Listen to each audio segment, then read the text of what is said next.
Happy Sweet 16 Thursday. Happy opening day, Major League Baseball. Yeah.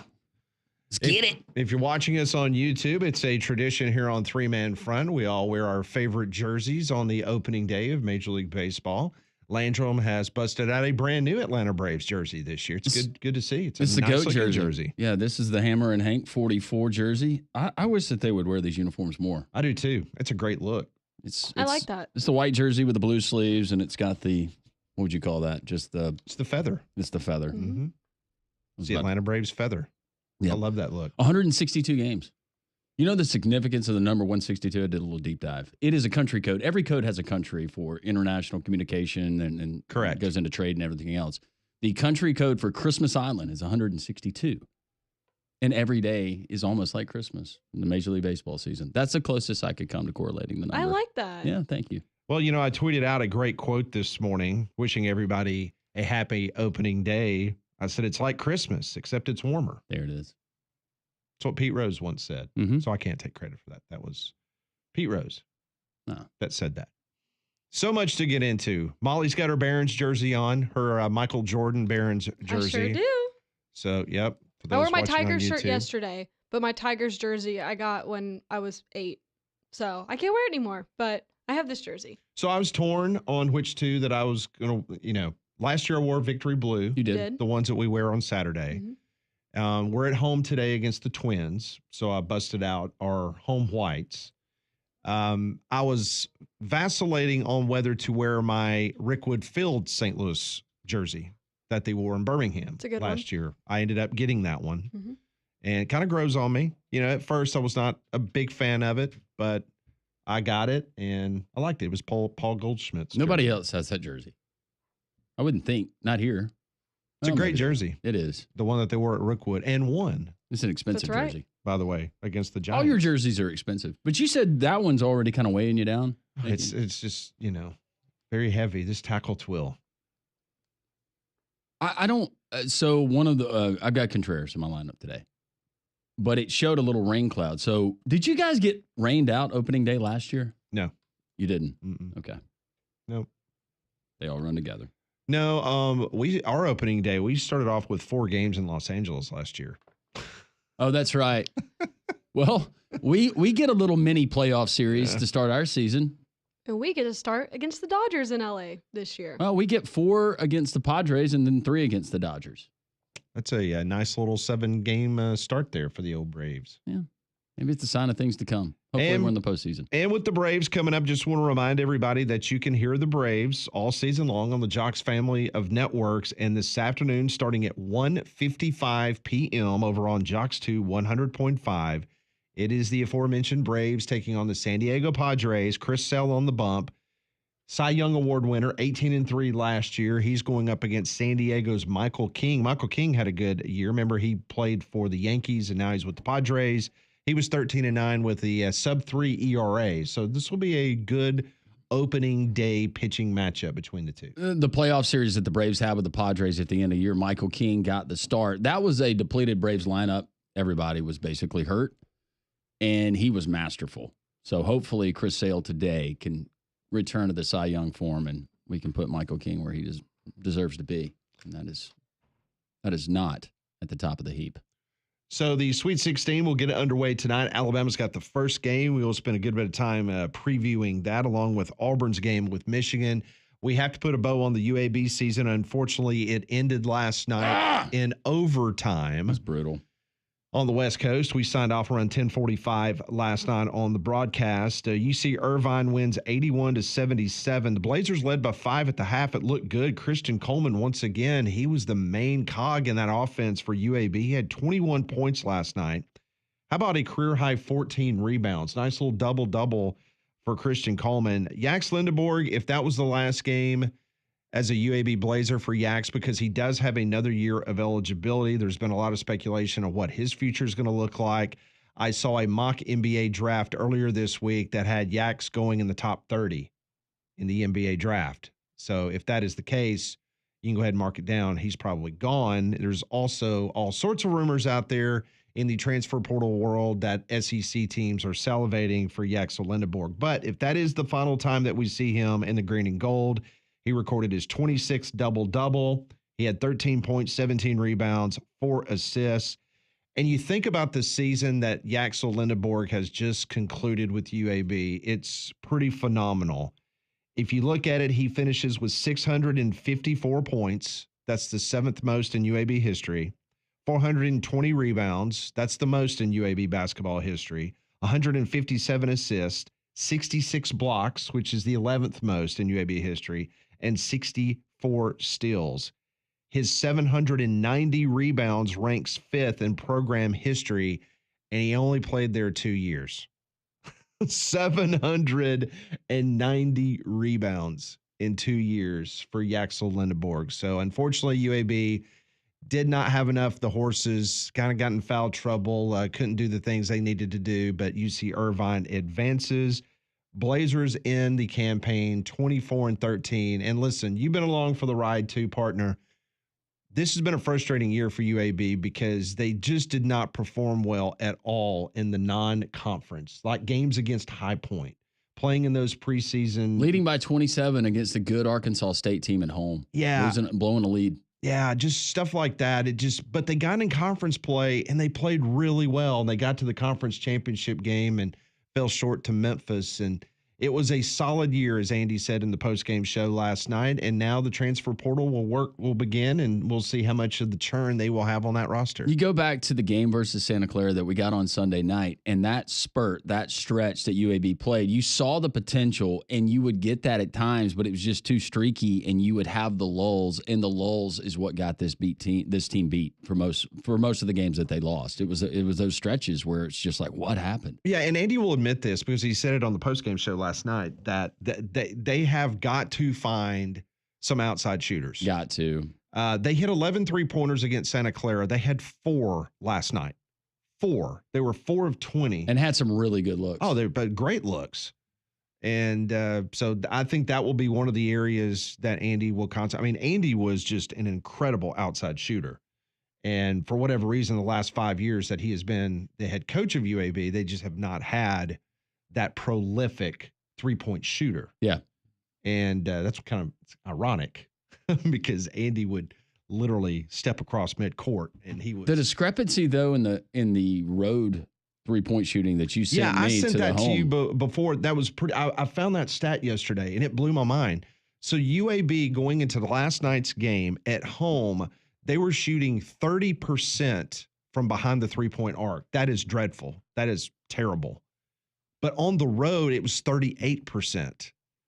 Which is really good. I have never seen the twist from a home and a road split, especially the place that you play the most majority of your games in Bartow Arena.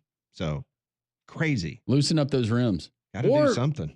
But other teams have to shoot on those rims too. So Yes, you can use those tight rims as an extra defender. So the Final Four is set in the NIT. For those that are interested, North Texas versus UC Irvine. Chattanooga will take on Loyola of Chicago at the historic Hinkle Fieldhouse, the site of the famous movie Hoosiers. Yeah, that's right. Yep. That was the famous taking the old tape measure out. Coach Dale. Yep. Saying it's 10 feet here, just like it is back at home in Hickory. That was what was that? That movie was 87, something like that. Hoosiers. Seems about right. It's just hard to believe. I know we just lost Gene Hackman, but golly, could you believe? Well, that's another wormhole. But he was almost 60 years old when he filmed that movie. Didn't realize that. Yeah. Wow. It is 10 after 10 here on Three Man Front, Jocks 94.5. Setting the stage for today, we will have Rodney Orr from Tighter Insider at 11 o'clock. Rob Pate will talk a little Auburn Sweet 16 with him. Dean Blandino from the UFL, he's going to join us in the 12 o'clock hour. We will continue that conversation we started yesterday with Moose Johnston about some of these rules, some of the changes that they have this year with the UFL. And Blake Lovell from Southeastern 16, he will join us at 12:30 as we'll get his thoughts on the Sweet 16. Joining us now in studio from the Damian Mitchell Show with special guest Conrad Van Order. Conrad Van Order. The extended version of the Damian Mitchell Show. Scoot that way. The camera. I just liked and subscribed. You've been telling me about this Damian Mitchell Show, Oh, so you liked and subscribed to the podcast? Yeah, and I like when he brings the friends out, like Conrad. Yeah, it's really Landrum cool. was a big part of our show this morning. Glad. Reliving some glory days, some things you've said in the past. Of Jock's Morning? Oh. Just things Landrum said in the past that we're not allowed to talk about on this show. Oh.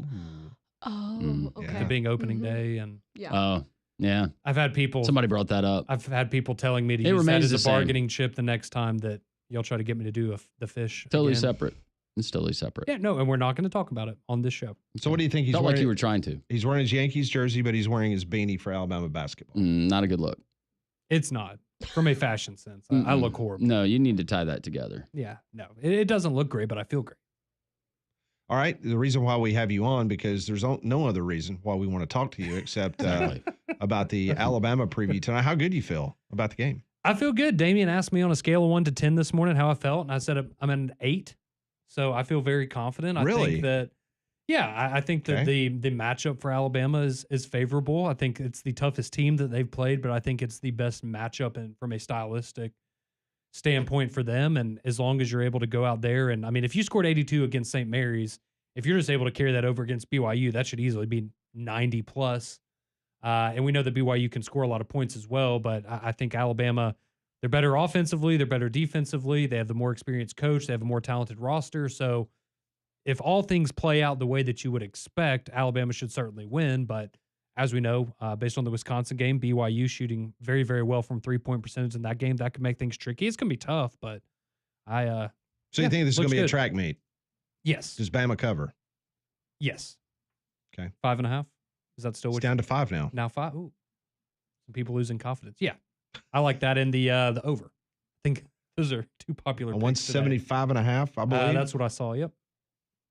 Yes, still 175.5, and it's just updated and it's still 5. I said it, all things being equal, and I agree with what you said, Conrad, about the comparison of the two teams offensively and defensively. But the thing that BYU, the biggest feather they have in their cap right now is they're playing with so much confidence, and how well that they have played down the stretch with, what was it, the lone loss that they had was to Houston down that stretch. So I think Alabama's going to be ready. They're going to be dialed in and giving this team, they're not going to overlook BYU for sure.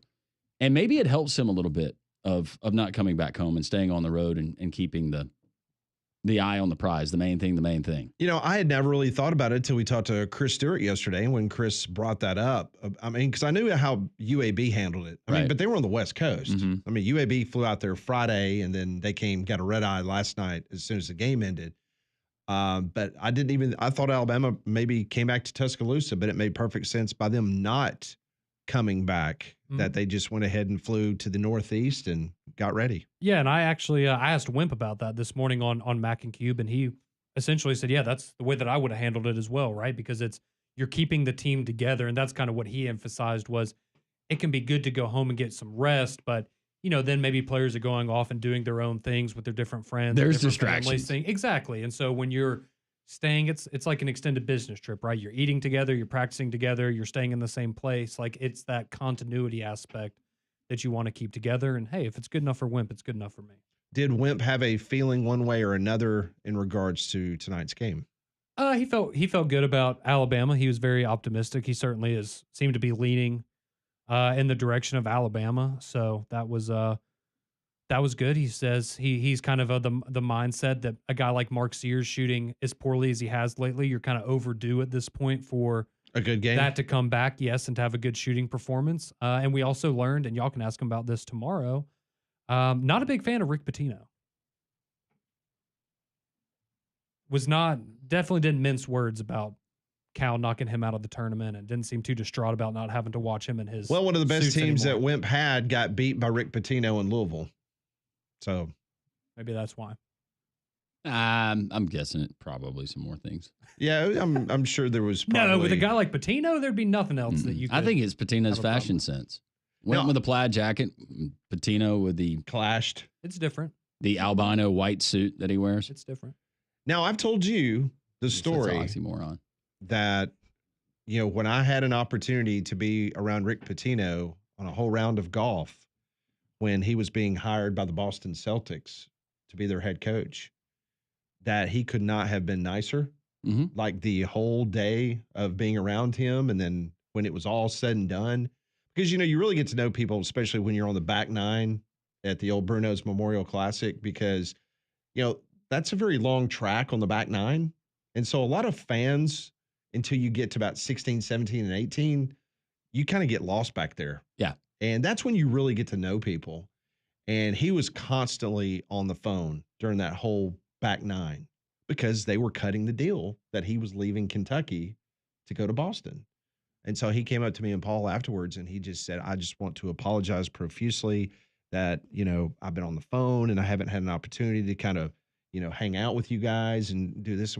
No problem. We understand you got a lot going on. And he said, well, it's going to be out here in just a little bit, but it's going to be reported by I've accepted the Boston Celtics job. And I was like, wow, that's really cool. That's some good scoop. It's like, no problem. Did he hook you up with tickets? Didn't ask for tickets. Here's the thing, Pat. He knew the group that he was riding with, and if he was going to act like a jackwad, he knew that it would probably be aired on a very popular radio show. Yeah. Well, yes, and on top very of that, smart by Rick Pitino. Yeah, that was the days before social media and Twitter and everything else. So I really couldn't bust my phone out and tweet out. Sources are telling me that Rick Pitino's going to Boston. I've always been curious, and I asked you this off the air, and I probably should have, and not on the air, but I'll ask you on the air. So during that stretch where you kind of get lost on the backside, I know that there are a lot of refreshments that are being consumed. Yes. Pine Tree ever utilized by anybody in the group? There were people in the group that would literally, you would think that they were the biggest Mountain Dew fans, and that was not Mountain Dew in the cans. That was cold beer. Absolutely. Absolutely. Mm-hmm. Oh, I didn't realize he drank Diet Coke like it was going out of style. No, it's not Diet Coke. It was something else. That was the majority of the folks, especially when you get on the back nine. Well, I was about to say, when you said that's really when you get to know people, I was like, I think we know part of that. That's why I drink out of the plastic bottles. So there's no question. And because they're so healthy for you, apparently. Well, and again, you're more brown paper bag kind of guy, I thought. Yeah.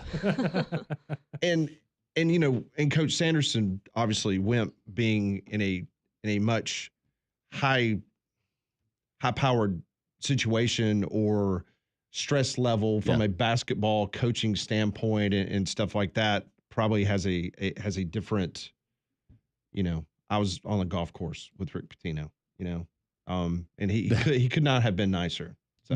The cold beer in a Mountain Dew can, that takes some effort. Yeah, the names that I could share with you and how much was consumed would blow your mind. Yeah. I mean, sure. it literally, before the round started, it's like, okay, go get me a 12-pack of Mountain Dew and pour out the Mountain Dew. And here's the 12-pack of Budweiser. Yeah. And we've all got a little John Daly in us, right? Yeah. On the golf course. Most times on that back nine, there was a lot of John Daly. No way to mask that cigarette, though. No. Now, I will say that did not take place when we played with Dan Quill, who was the vice president of the United States. That did not take place. Yeah. He was on the up and up. Absolutely. And we were all scared to death because you had Secret Service, you had just all sorts of stuff you had to go through, just even being the same vicinity. Yeah. I guess every club in your bag could be considered a weapon. Yeah. Didn't think about that. Yeah. Relax. I just told my 5-iron. I just told Secret Service, have you ever seen Paul Feinbaum tee off? You need to get the vice president as far away from him as you possibly can, or we're going to have an international incident right here in Greystone. I don't know if Vice President Quayle at the time would have been hit in the head. He might have been able to spell potato. Yeah, potato. Bless him. All right, so you feel good?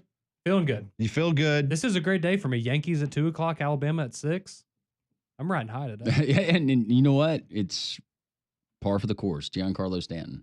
You got 8 Yankees on the IL with tendonitis in both elbows. Well, and you said you only have it in the one, so we'll. It's a left. We'll suit you. I'm a righty. We'll put you out there. There you go. Yeah.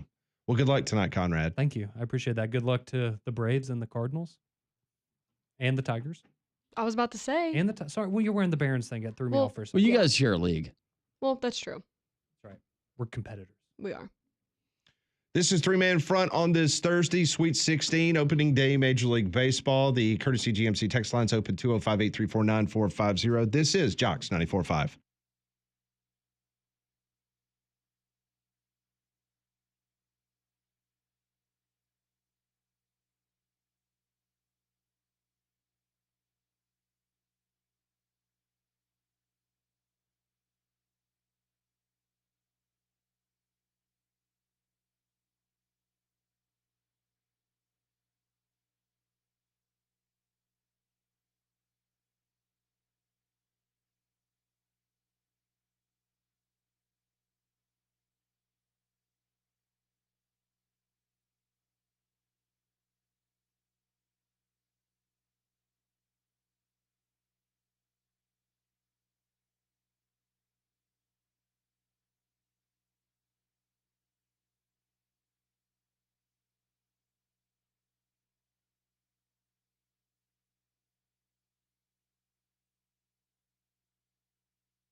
You know, it's ironic that Alabama's playing in the Sweet 16 tonight, Landrum, because on this date, back in 2019, just think about that. It was a year before the pandemic hit.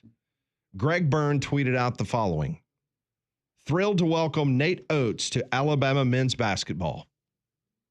6 years ago Wow. today, he tweeted out a picture of Nate Oates from Buffalo. From his humble beginnings there in Buffalo. How about that?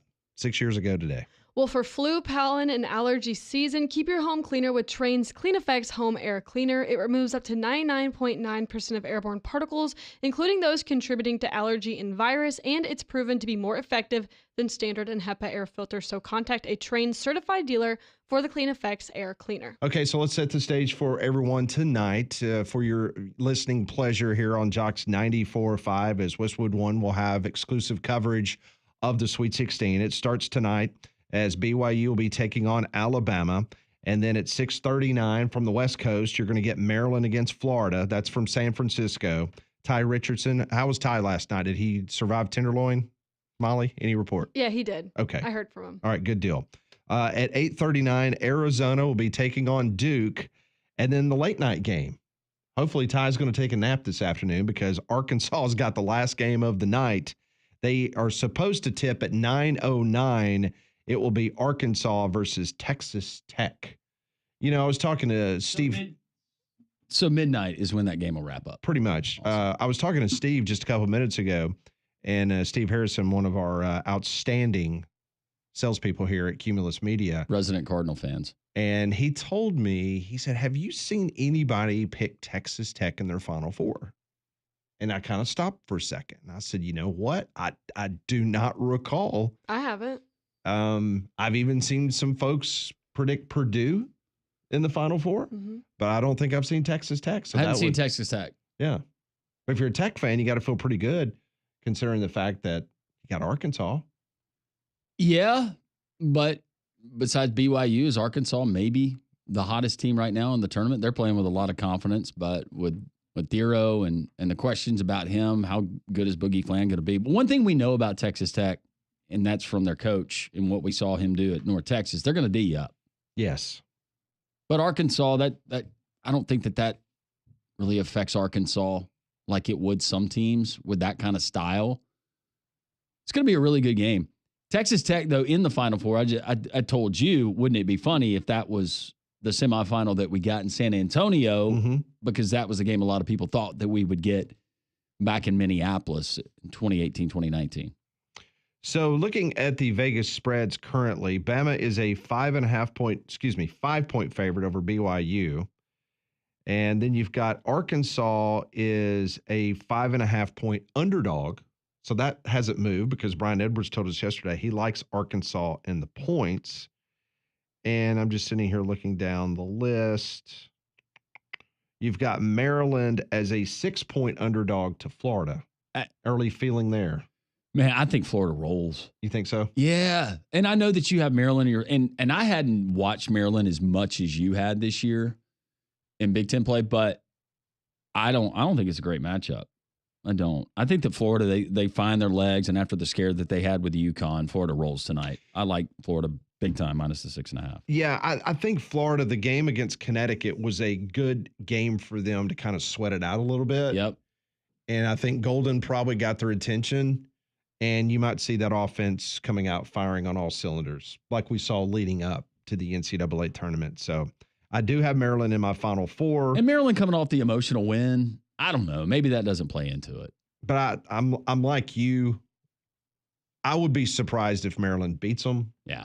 But for the case of my bracket and for my Final Four, crazier things have happened. Sure. Arizona is a 9.5-point underdog to Duke as of this moment. Caleb Love, can he have a big night? Ole Miss is a 3.5-point dog to Michigan State. That line surprised me a little bit. Yeah, I thought Michigan State would be a little bit more than that. Didn't you? Yeah, I did. Okay. I didn't think it would be a double-digit number, but I thought Michigan State maybe 5-6 points, somewhere in that range. But Ole Miss, and that's going to be interesting because that is a Michigan State team. They don't mind getting physical. You know, Ole Miss, they can get after you. They like to play physical. Well, you heard Kevin Kugler yesterday, who works for the Big Ten Network. You will hear him on the Westwood One coverage from Indianapolis. He said that Michigan State will go 11 deep. Yeah. With their rotations. And a lot of those guys have been in that system for 3 years. A lot of those guys have not left or been brought in from somewhere else. Kentucky is a 4.5-point dog to Tennessee. More importantly, the point total is 144. What if it happens, though, if Kentucky beats them a third time to advance to the Elite Eight? Rick Barnes will never hear the end of it. He might retire. No. I mean, because there's already the pressure of him not being able to get this team over the hump and getting them to a Final Four. So if I'm Mark Pope, I'm telling my guys, loosey-goosey, let's do it. Michigan is 9-point underdog to Auburn. So that line is staying firm. And meanwhile, Houston is an 8-point favorite. I like Purdue plus a number. I'd take Michigan plus the 9. I think that's too many points. And maybe Auburn proves me wrong. I hope they do. So that is your WD, Vegas. Auburn fans. Yeah. That's your Vegas update as things stand right this moment from the Vegas point spreads going into tonight's Sweet 16 start. When we come back on three-man front, we'll get to the text line, 205-834-9450, brought to you by courtesy GMC. Rodney Orrs just sent me his trivia question for today, so he'll be giving away a VIP membership to Tighter Insider. Or you can celebrate with all the Alabama fans you get on the tonight when they beat BYU. Get on the message boards and just have fun. Have at it. Make fun of Conrad wearing his beanie. If Alabama beats Duke, if they get to the Elite Eight, they beat Duke. They will be national heroes. There'll be a lot of Alabama fans. Yes. Typically, it's the other way around, especially in football. Most everybody else. I thought it would change when Coach K quit coaching Duke, but no, it's still there. No, I don't like them. No, it's definitely still there. This is three-man front on Sweet 16 Thursday. This is Jocks 94.5.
.35 Jocks 94.5. The transfer portal is wide open. I was reading an article from Nick Kelly at AL.com. He covers the Alabama Crimson Tide. He said assistant coach Murphy for Alabama basketball received 73 phone calls yesterday. Hey. From potential players interested in maybe having Alabama takes a look-see at them, perhaps, out of the transfer portal. 73 phone calls. 73. In one day. I wonder if it was the same guy twice. Or his uncle. If you thought any more Or about his it. dad, his cousin, whatever the case may be. It's very interesting.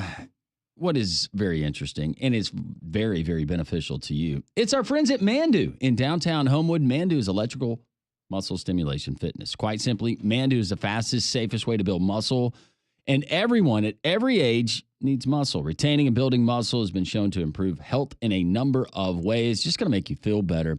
The electrical muscle stimulation fitness, it's revolutionary. It's FDA approved. It's safe for you and your family. 15-minute workout. That's all it takes. 15 minutes. Because of that technology, you're going to get results. It's the equivalent to spending 6 to 8 hours in a gym. Who wants that besides the gym owners? Well, that's no one. Mandu in downtown Homewood. Your first visit is free, and they'll put you through the 15-minute workout. MANDUU.com. Paul is the owner. He has a wonderful staff there in downtown Homewood. Mandu.com. Make sure you tell him Landrum from 3 Man Front sent you. I know many of you probably saw the clip or heard the clip. It went viral. Tom Izzo, as he was getting his team prepared for the Sweet 16, a reporter was asking him about the transfer portal. This is what Tom Izzo had to say about the current status of the portal and trying to prepare your team for the Final Four. You know, I'm going to worry today about the guys I got in this program that have done an incredible job. All right, we're going to try that again in a second. That is actually close to his normal voice. I love Tom Izzo. All right, let's try this again. Here's Tom Izzo. You know, I'm going to worry today about the guys I got in this program that have done an incredible job this year, and that's it. And if that costs me later, so be it. But Tom Izzo isn't cheating the people that he has that have been loyal to him for this chaos that is going on out there. When I came back Sunday night, that was it. There was nothing on my mind but giving these guys a chance to win one more game, get to Elite Eight, and one more game, and have a memory that'll last their entire life, their kids' life, and their grandkids' life, because that's what it is. And so excuse me for being passionate about it or pissed off about it, whichever words you want to use, but I'm not going to talk about it because it's not fair. It's not fair to the people. You could say it's fair to your program. I'll run my program like I want to run my program. And people have a disagreement with that. God bless them. There you go. How do you not love that guy? That was fantastic. And listen, that was just a small snippet. I mean, he started like comparing stuff to urinals, and I mean, he started going down even a larger path of disdain towards the whole process. But he's absolutely right. You know, it's interesting because some coaches, including Bruce Pearl, and this is not a knock on Bruce Pearl, I'm just telling you what he said in an interview, that it really did not bother him about the transfer portal window being open. I guess if you have an organization that is insulated and you've got a general manager or you've got an assistant coach that handles most of the transfer portal, if you know, stuff that's going in and coming out from a roster standpoint, I believe Bruce Pearl and those guys down at Auburn, they do a really good job of making sure that they've got everything ready to go and they can act accordingly, being reactive and being proactive in what's going on, where maybe some of these other programs like a Michigan State might be a little bit more old school and they have a little bit more problems in regards to dealing with the transfer portal. Yeah, and that graphic that I was talking about that I saw the other day, a buddy actually sent it to me about every team in the Sweet 16 and their starting five and where they originated. Michigan State is actually not the team that has the most guys that originated in their starting five at their school. Michigan State has 4 of their 5 in their lineup that started their careers at Michigan State. But did you know, Molly, Purdue has all 5 guys. All 5? I'll say I saw that. That was a really cool graphic, whoever made that. Yes, all 5. Auburn has 1. Alabama has... The only thing about this graphic is they did not show the... You have to just kind of figure it out with some of these. Duke has 4 in their original of their guys in their starting 5 that originated there. BYU with 3. And then I believe Alabama with... Would that be 1? That'd be Phylon, right? It'd be Phylon. Well, you considered, is Sears Phylon transfer, a starter? Yeah, Diabate. Young blood. Yeah. Yeah. Well, there's one player in the Alabama lineup that starting five, depending on which starting five, I guess. Yeah. Originated their career in Tuscaloosa. Yeah, because that vacillates. Yeah. Tennessee's got 2. And then, of course, Arkansas. Yeah. You guessed it. Arkansas, do they have 1? Yeah, they got 1. Again, they don't give you the... Yeah. Which makes it fun if you're looking for something to do. Trying to pair all these teams up. Trying to figure out the puzzle. I just enjoy the logos. Some of these, I'm like, wait a minute, where's that? Speaking of logos, you got your wall ready to go? Oh, yeah. Thank you for printing me more logos as well. I don't have a printer. I put the receipt for my my printer Okay. stuff I'll Venmo. Can I Venmo you? Yes. Okay, perfect. Yes. Have you paid for your brackets yet? Yes. I might owe you for an extra one. I might have $10 that I owe you. Do I? No. I don't? You're good. Okay. See, I could have gotten 10 more bucks out of him, but, Yeah, but I was being honest. You wouldn't do that. If No. Conrad had asked that, you'd have said, yep. The courtesy GMC text line, It is. and I want you to read the text that we were having this conversation So weird. during the commercial break just a few moments ago, and I want you to read this from a great listener in Tuscaloosa. Morning, Landrum. David from Tuscaloosa here. One day, could y'all please tell how Pat, Landrum, Conrad, and Molly became fans of their college, Major League Baseball, and NFL teams? Thank you. Thank you, David. We were just literally, Landrum and I, we were bemoaning Fairweather fans. We don't just crap on Conrad on the air. We crap on him off the air. Yeah, behind too. his back. All the time. Yeah. Behind his back all the time. We were just laughing at he's got the Yankees jersey on. He's got the Bama beanie. Molly was like, what? He needs his Lakers something, his Yeah. Dallas Cowboys shoes, maybe like I know he's an Alabama basketball fan now, but maybe like a Kentucky or a Duke basketball something somewhere. Yeah. And it's perfect. Well, I think it goes without saying, Landrum growing up in Birmingham, I think that pretty much defines why you're a Braves fan. Yeah, I started following the Braves when my mom got remarried to my stepfather when I was 6, 7 years old. He was a big Braves fan. Mm-hmm. And we started going to Braves games, and we love Six Flags. We started turning that into just kind of summer getaways and mini vacations, and we go to 3-game series. We go to Six Flags one day, Whitewater one day. And I would watch them on Superstation WTBS and just fell in love with them. And that's when they sucked. They were terrible. Talking about the years of, the mid 80s. You had and Chuck Tanner, and we're talking Ozzie Virgil and Gerald Perry, and love those guys, but we were terrible. I got a picture taken with Gerald Perry. Yep. Because he was a Cardinal. Yeah.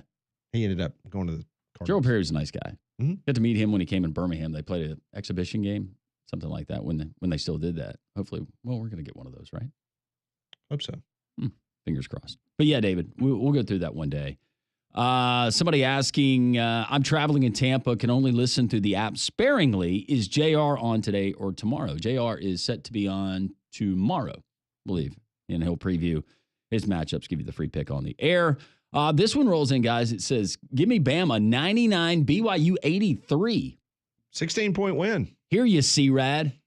All right, wait a second. What did he say? It was 99 what? 83? Is that what he said? 99, 83, yeah. Okay, so the over would hit. Let's do that quick math.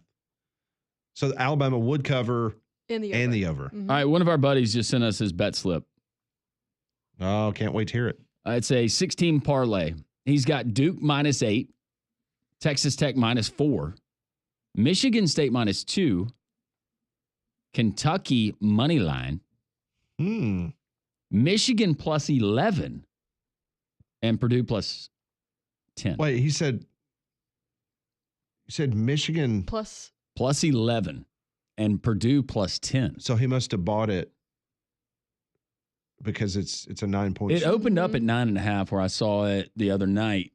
So I mean, on FanDuel, there are some sites that you literally you can either do a teaser in which in basketball they can give you 4.5 points one way or another, but you can also there are certain sites that you can just go on the point spread itself and you can pay the extra juice whether you want 1, 2, 3, 4 points or whatever, and do it that way. You know that, don't you? Yeah. Okay. Because I know there's been times I've educated Landry. Oh, I've on had some to things ask. Yeah. Pat, what does this mean? And of course, of all people, Pat would know. That's I'm just glad I He could help. gambles a lot. There's certain things that Pat will call to ask me my advice on because it's more my area, and there are things that I will call Pat on and ask him, and he's got expertise in. I feel confident. Every kind of bet that's out there, Pat knows how to play it. You do. That doesn't mean that I play it. No, it just means you know how to play it. Yeah. I know the definition. This guy's risking, or girl, $10 to win $383. It's a nice return. It is. Brandon asking, doesn't BYU have the number one recruit in America committed? That is correct. He will not be playing tonight. It came down to Alabama and BYU, and I cannot think of the third school. But he got a major NIL deal. This one rolls in. Appreciate the Conrad hate. Warms my heart. Clay from the road. You're welcome, Clay. We're here for it. Walker asking, when was the last time y'all kept a scorecard just for fun? It's been a while for me. The last time I did it was probably doing play-by-play for a baseball game. Pat, when's the last time you did it?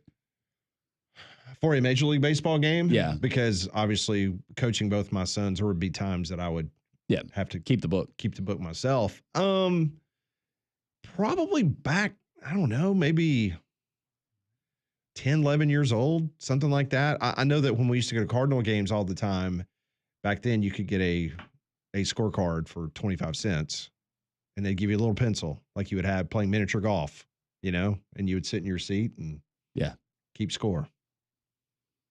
Josh in Huntsville listening on the ump. Thank you, Josh. He says, or actually watching the YouTube stream, he says, I'm guessing Landrum has on a Robinson Cano jersey, Pat with the Kevin Seagrass jersey, and Conrad with the Mike Ford jersey. I got the Hammer and Hank jersey. He's a goat. Wish I'd been able to see him play. That's when you ask that question from time to time. If you go back and watch any former athlete play in their prime, it would have been Hank Aaron. You were going to say something, Pat. I was going to say, you've got one of the greatest of all times in Hank Aaron, and Molly's got the greatest basketball player of all time. She's got the GOAT. Not that sport. No. I have two Michael Jordan jerseys, but neither one of them are his Bulls jersey. I was wondering how long it was going to take. You got the Wizards jersey. Because I have his Wizards jersey. How long it was going to take for this, and we'll get to more text later on in the show, but can't wait for the meltdown when Ryan Grubb is interviewed for Stanford. I did not see his name mentioned for that job. I saw Ken Nehemiah Tololo. His name was mentioned for that job, which he's already on the West Coast anyway. Matter of fact, he's right across. He's in San Jose. So, but did not see Grubb's name for that job. I would be shocked if Grubb. That's a different kind of job.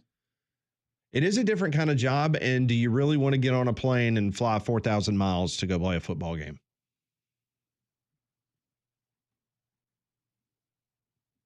But I don't. I'm just Molly? saying. Well, I mean, I did. Well, you didn't. Well, I didn't play, You kind of but played. I traveled. You kind of played. You performed. Water can find its way into any crawl space, bringing dangerous mold, mildew, and wood rot into your home. But APS can help you today because it can protect your home's foundation, provide valuable storage space as well. The APS crawl space encapsulation system can stop that water, keep those pests out, while lowering your energy costs today. The engineers at APS, they can design a custom solution for your home. Call them today at 205-951-9717. Start protecting your home today with APS. Established back in 1977 to solve the most challenging issues from around your home. 205-951-9717 or visit their website at alabamaprofessional.com. Rodney Orr, Tighter Insider at the top of the hour, breaking down the first Sweet 16 matchup of the evening, Alabama and BYU. We continue. It's the Thursday edition of Three Man Front on Jocks 94.5.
Rodney Orr from Tider Insider will join us at the top of the hour. And as he does customarily each and every week, he gives away a free VIP membership to Tider Insider. And you can follow Alabama and you can get on the message boards and have all sorts of fun tonight, even during the BYU game. So I've already got the question ready to go. He sent it to me earlier this morning. So we are primed and ready. We'll talk to Rodney about the Sweet 16, little spring football practice notes on Kalen DeBoer and his Alabama Crimson Tide, and then we'll get the big trivia question. Yeah, and you can get downtown for lunch. The doors are opening. All the UAB fans that were there last night for the watch party. It's Rambler Sports Bar and Grill. That is your March Madness destination. You can get into Rambler Sports Bar and Grill. You can do drive-through lunch today. They'll validate your parking. They got free parking there downtown. If you got some time for lunch or get in this afternoon, get settled and get a great seat for Alabama and BYU and all the games we have on the slate tonight in the Sweet 16, as well as tomorrow and through the weekend with the Elite 8.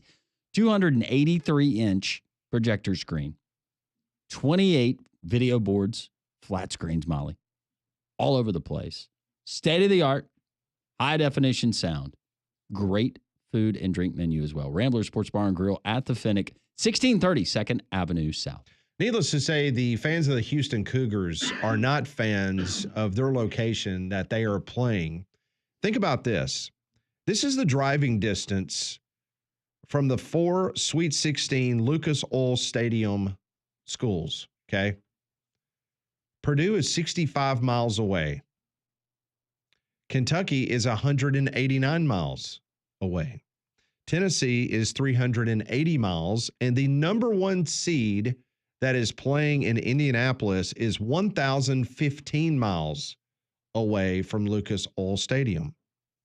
They are not happy.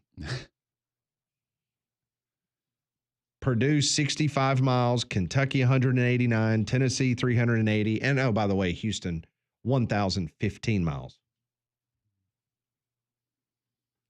Well, you're in Houston. You can get a direct flight. Let's say you got a good airport.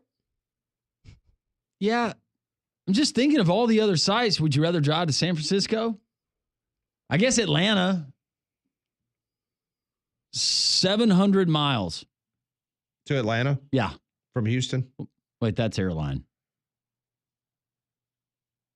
793 miles. They're in Houston, man. They got all that oil money. Don't you have a private jet? Just fly up there. Rodney Orr, Tider Insider. He will join us next. It's the Thursday edition of Three Man Front.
It is 11 o'clock. We welcome you back into Three-Man Front. Pat Landrum, Molly with you until 2 o'clock. Conrad will be back with us on Monday. The next week, Landrum, he will be getting on one of those big airplanes at the Birmingham International Airport. He'll be flying to Texas, to San Antonio. Now, the question is, how many SEC teams will we have represented there in Bexar County? That is Bexar, but you pronounce it Bexar County, Texas.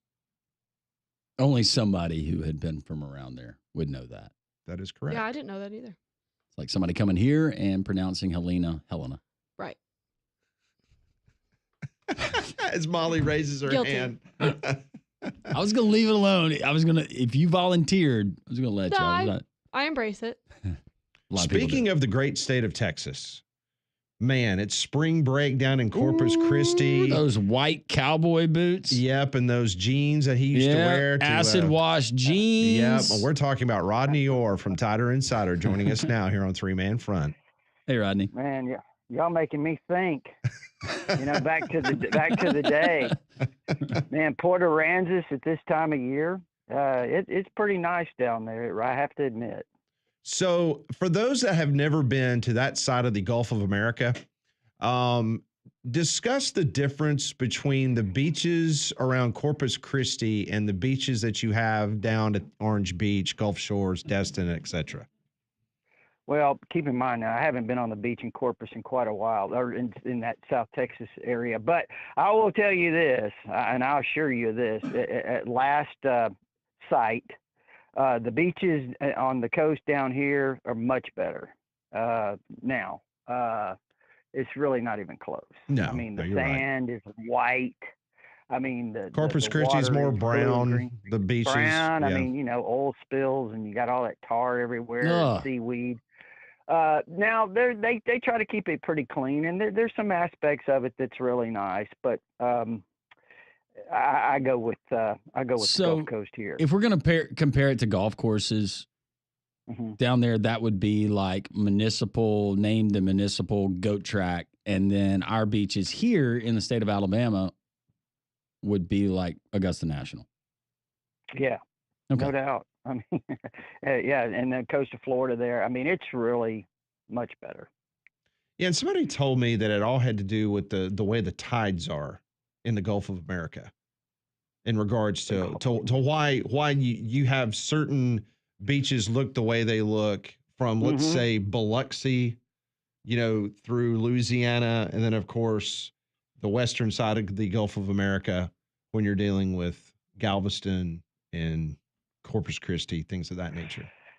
That's interesting. But it's like I said, I mean, sometimes you get greenish blue water. I mean, but most of the time it's pretty brown.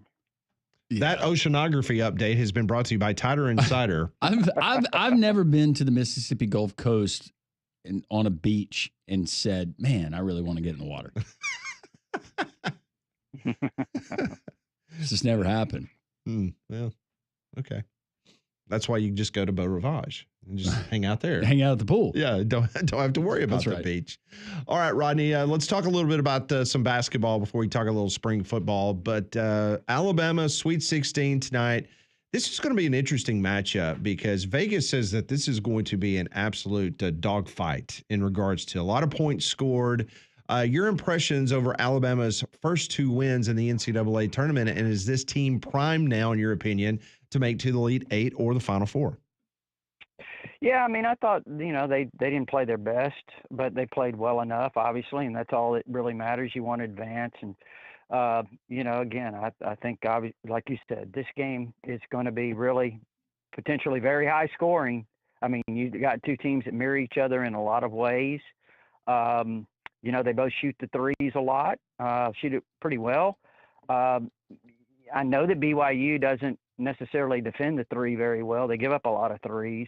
So I think it's important that Alabama have success doing that. And on the opposite end, limiting some of the second chances that BYU gets will be extremely important, I think. And just, playing overall really good defense is what Alabama needs to do. But like you said, this could be a real high-scoring event. It does feel like, and Pat and I were talking about it in the break, that if there was ever a time for Mark Sears to show up and Alabama needing him to shoot some of those good looks that he gets from time to time from outside. Tonight would really be the night, Rodney.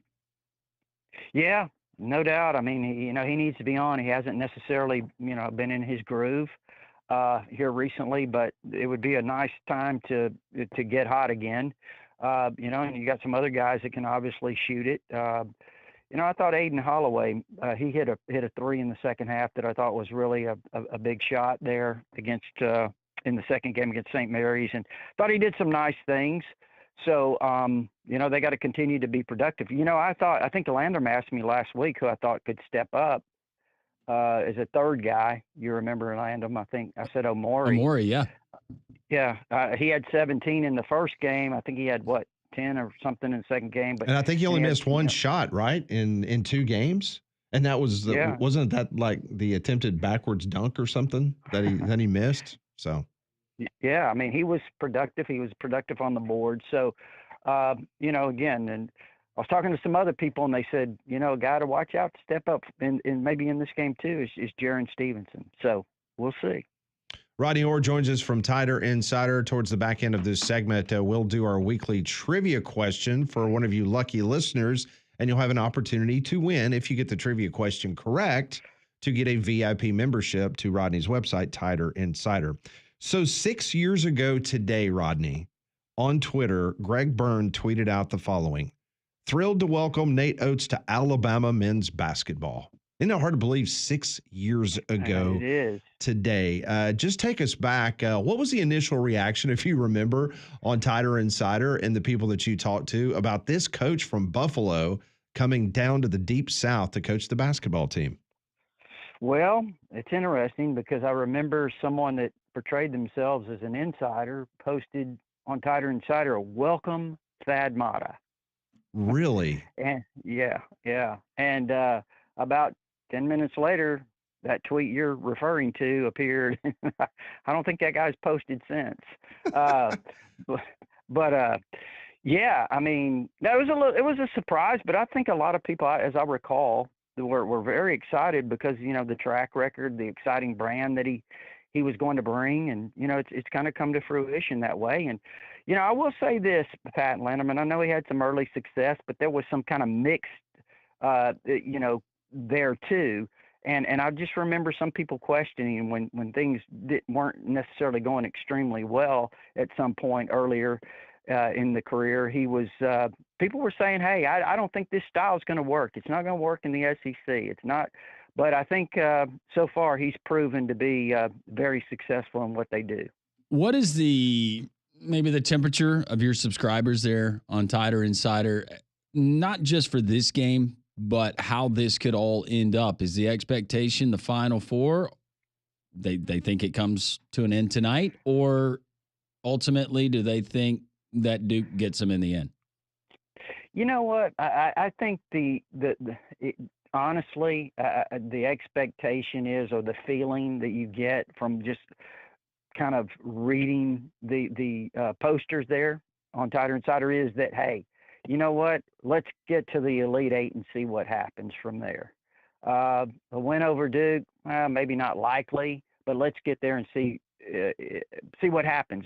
And I'll be honest with you, I think before the season, it was Final Four or bust. Final Four or bust. And now I think I get the sense that, hey, if we make it to the Elite Eight, then we're satisfied with the season. That's just kind of the vibe I get. Now, I know when they get to that Elite Eight, that won't be the attitude, but if they would happen to get there and falter to Duke, I think most people would still be very pleased. I want to take you back. Something you said kind of triggered me about when Nate Oates first got here, because I remember, obviously it was late March when he came to Tuscaloosa, and I remember the first real recruiting battle he lost. And I think you probably know who I'm referring to, and I'm referring to Mountain Brook's Trended Watford. Remember him? Mm-hmm, yes. I mean, it came down between Alabama, Memphis, Indiana, and LSU. And he ended up going to LSU instead of Alabama. And I know a lot of Alabama people already immediately went to Tider Insider, and they were questioning the hiring of Nate Oates because you could not get someone from Mountain Brook, Alabama, to go to Tuscaloosa to play basketball, and they thought that that was a warning sign that this was a bad hire. They were. You're 100% correct. I think overall the fan base, a lot of the responses on Tider Insider were that. Now, I do remember too having several Mountain Brook people on Tider Insider. They were warning, so I think they kind of laid the groundwork or the foundation for people to understand that, hey, this probably isn't going to happen. I mean, they were kind of tempering the expectations with Sure. Watford. I remember that. So that was one thing that kind of kept the responses a little bit, not quite as volatile as what they might have been. Rodney Orr, Tider Insider, joining us here on Three Man Front, joining us on the Higginbotham hotline. Transfer portal, it's already active. We're hearing reports of kids reaching out to schools. Some of them are currently in the Sweet 16, some of them not. What is your best guess as far as roster retention for this Alabama team without the obvious names that will be departing? Yeah, that's a good question. I mean, I was talking to someone about that even a couple of days ago, and they said, look, it's kind of early to start that speculation. I mean, obviously they're going to have to do a lot of reloading on this team. Just who and what and where, when remains to be seen. But obviously it's going to be, the portal's going to be a real factor. I think when you start to kind of looking forward to managing the roster and putting your roster together for next year, this portal again is going to be very crucial. But again, I don't know the names in terms of exactly who those guys are that they're going to bring in or will consider bringing in. So Alabama has been back on the practice field for football as they had spring break, and then they're back at it. And we'll hear, I think it's Monday when Kalen DeBoer will meet with the media again.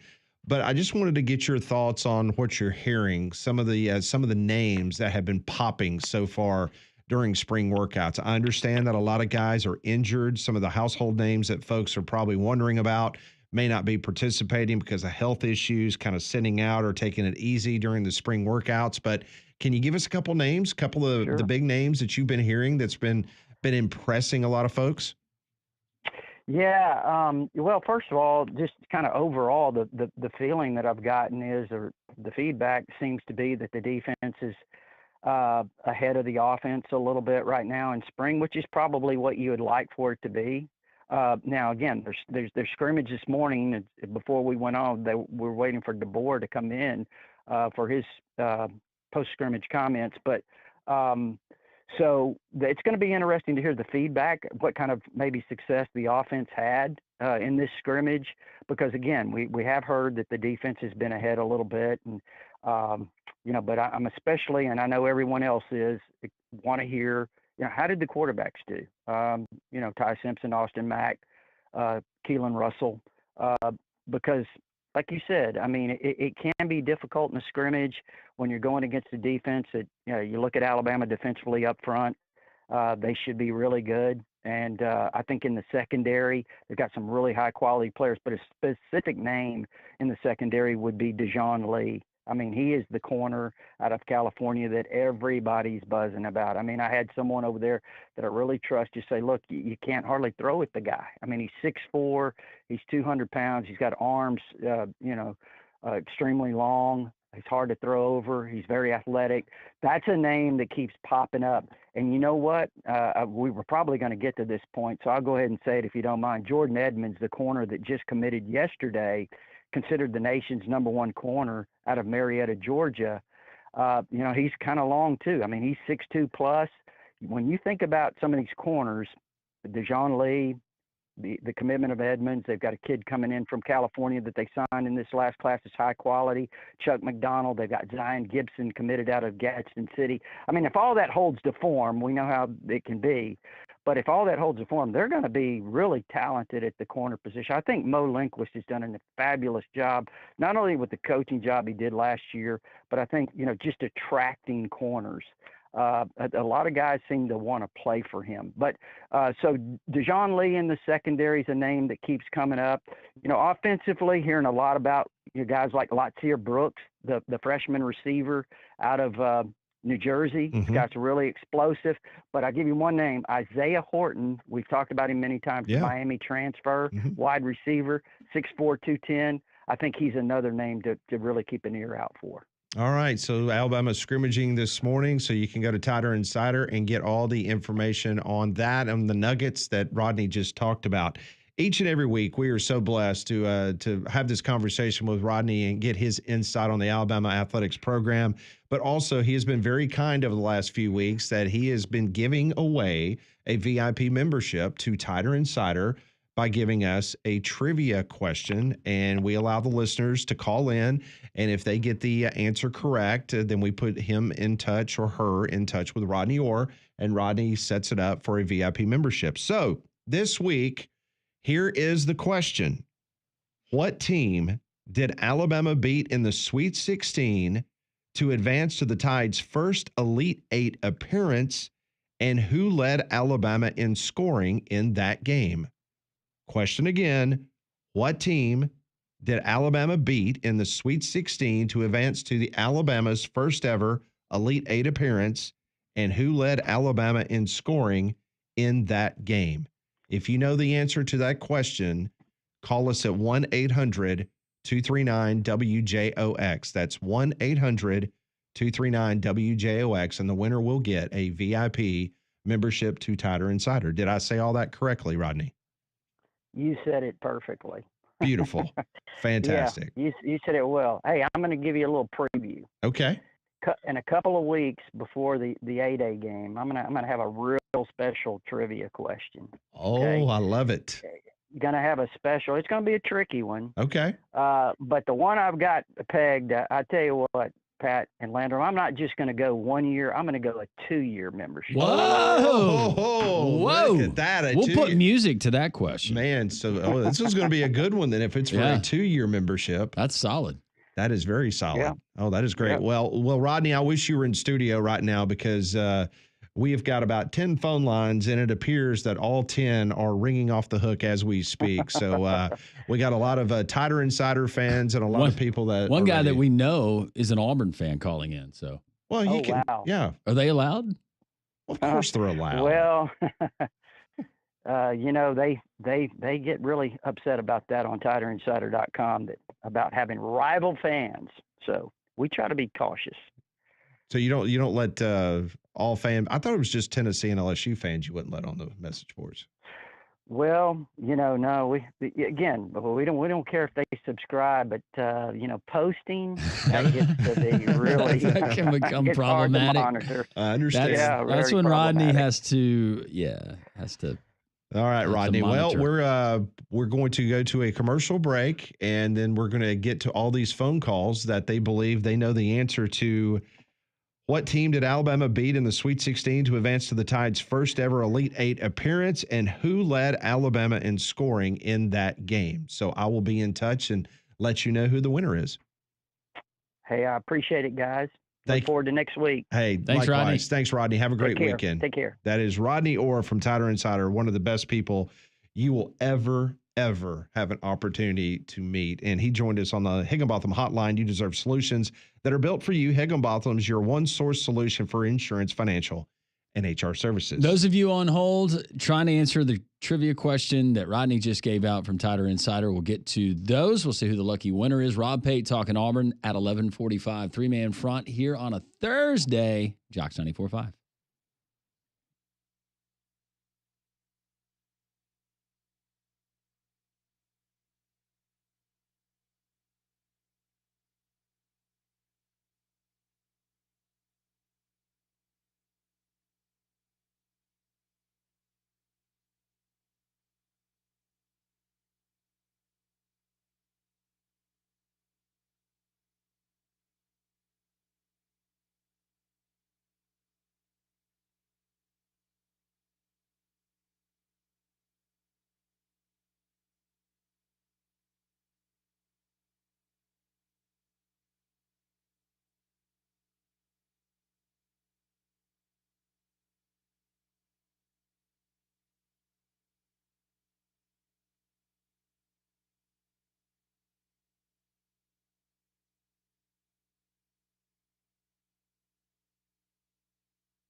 11:23, Jocks 94.5. Welcome back in. This is Three-Man Front. Pat, Molly, Landrum, Conrad will be back with us on Monday. Landrum will be heading to the Final Four mid next week. We will be at not only Social Taco on Tuesday, but then on Friday, we will be at 18 South. Yes. So we'll have a split remote broadcast. Landrum will be in San Antonio. Me and Molly, we will be there at 18 South. Well, if you're not going to the Final Four with Landrum, you can catch all the tournament action at Big Whiskeys because they have several big screens in the bar with unique cocktails and over 120 whiskeys on tap. On tournament game days this March, you can get $6 select appetizers, $2 domestics, and $3 craft beers. So you can go out and enjoy the outdoor patio in their game area. It's great for families, and the kids get to eat free on Tuesdays in the Stadium Trace Village off Highway 150 near the Hoover Met. It's always great to see our Jocks listeners answering the call, and you have. We've got a full bank of callers waiting to answer this trivia question. Rodney Orr is offering up a VIP membership to his website if you can answer this question properly. What team did Alabama beat in the Sweet 16 to advance to the Tide's first Elite Eight appearance, and who led Alabama in scoring in that game? Landrum, I'm turning it over to you and the phone line. First caller up is Bailey, listening in Holly Pond. Hey, Bailey, how are you? All right, how you guys doing? Doing wonderful. Thank you. Do you have an answer? Yes, I think it was Syracuse for the team and Kennedy Winston for the player, maybe. That is incorrect. Oh, Sorry, Bailey. Thank you, Bailey. Thank you for that. Holly Pond, pretty part of the state. So Governor Guy Hunt was from Holly Pond. That is right, near Coleman, right? Yeah. Yep. So again, you need to get both. I'm not going to tell you which one you got right and which one you got wrong, but you have to get both aspects correct. So that was an incorrect. Who did he say that they beat? And then Kennedy Winston was the scorer. Okay. All right. So those are off the board if you're listening on hold. Let's go to Shane. He's in Birmingham. Hey, Shane. Hey, guys. Hey. I've got an answer for you. All right. I've been watching basketball since the 80s. They beat Syracuse. Ernest Shelton scored 22 in that game. Kennedy Winston was the second leading scorer in that game. But, yeah, they beat Syracuse and ended up playing UConn after that. Who's the gentleman? This is Shane. Shane. Congratulations, Shane. Yeah. You win the VIP membership. You are absolutely correct. In 2004, they beat Syracuse. Ernest Shelton scored 22 points. And we were just talking about this Elite Eight. You've already won, but I'm just curious. Would you like to take a guess at just give me a couple other names that made the Elite Eight that year with Alabama? Do you remember? I remember UConn. They had played and beat Vanderbilt in Sweet 16 to go to the next round. And then we got smoked by UConn. And I'm trying to remember who they played after that. That's been over 20 years ago. Well, let me just share this with you. This is crazy. Okay, this was the Elite Eight, the year that Alabama finally broke the glass and made it to the Elite Eight. At the upper part of the bracket, you had Kansas against Georgia Tech. You had St. Joseph's against Oklahoma State, Duke versus Xavier, and then Alabama versus UConn. And as you mentioned, UConn took out Alabama. Duke beat Xavier. So you had Duke and UConn in one part of the Final Four. Then you had Oklahoma State beating St. Joe's to make it to the Final Four. You had Georgia Tech beating Kansas. So your Final Four that year was Georgia Tech, Oklahoma State, Duke, and UConn. UConn beat Duke. Georgia Tech beat St. Joseph's, and Georgia Tech played UConn for the national championship in 2004, and UConn won it. And Alabama having to knock off one of the 1 seeds in Stanford. Yes. Early in that tournament. Yes. That's right. Isn't that crazy? That Elite Eight right there. You could probably win a couple bar bets. I don't think a lot of teams or a lot of people would have, first off, have Oklahoma State, have Georgia Tech playing for the national championship, or Xavier being in that mix along with St. Joseph. So that was a crazy Elite Eight Final Four. Yeah, and Georgia Tech used to be a pretty good basketball school back in the 90s. There's no doubt. Yeah, Crimmins and Paul Hewitt did a good job too. Yeah, Bobby Crimmins they had a is pretty good squad. I mean, when you think about Mark Price, John Sally, those guys that really established the program back in the day for Georgia Tech. I was a huge Georgia Tech basketball fan back in the day. Bobby Crimmins was an outstanding coach, and as Landrum just mentioned, Paul Hewitt got him to the Final Four and played for the national championship there in 2004. And guess what? In 2004, guess where they played the Final Four? San Antonio, Texas. So it's kind of weird. Yeah, Bobby Crimmins had a great head of hair, too, if I remember. He did have a great head of hair. Yeah, I think he was premature gray when he was like 15. It looked like he used a straightener. All right, I tell you what He we're didn't going to have do, a curl Shane. in that head. Shane, we're going to put you on hold, and Molly's going to get some information from you off the air, and that we will provide that information to Rodney, and then Rodney will be in touch. And congratulations, and more than anything, we appreciate you listening to Three Man Front. Enjoy, you guys. Thank you so much. I appreciate it. Thank you, Shane. Hold on, and you'll be able to talk to the wonderful tones of Molly Robinson. When we come back on Three Man Front, we'll set the stage for you tonight, the Sweet 16. Also, it's Major League Baseball opening day. We'll kind of run down what the Braves schedule looks like over the course of the next couple of days. This is Jocks 94.5.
.33 Jocks 94.5. We have got the Sweet 16 that begins tonight as Alabama takes on BYU. That is a 6:09. That's a first tip in Newark, New Jersey. Bama is a 5-point favorite.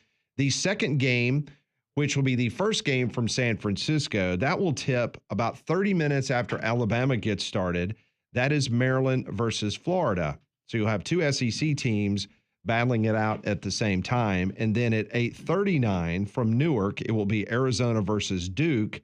And then 30 minutes after that, it will be Arkansas versus Texas Tech. So that gets you set up for tonight's Sweet 16 schedule. Late yesterday afternoon, I was out in the yard. I had a couple of places that I let get burned up by the extremely dry and warm sun late in the summer last year. So I had to replace that sod. But as I was out in my yard, I was like, thank the good Lord, I've got our friends at Stark Exterminators. Stark Exterminators, a wonderful family-owned company. They've been family-owned for over 61 years, but they offer great protection for your home, for your business. They can come out today. If you give them a call, 855-STARK-NOW, or go to starkexterminators.com. They will perform your free home or business pest inspection like they did at the Roberts home so many years ago. Also, if you need the Centricon system to protect your home from termites, $5 billion of damage in the U.S. alone every single year. Don't be a victim.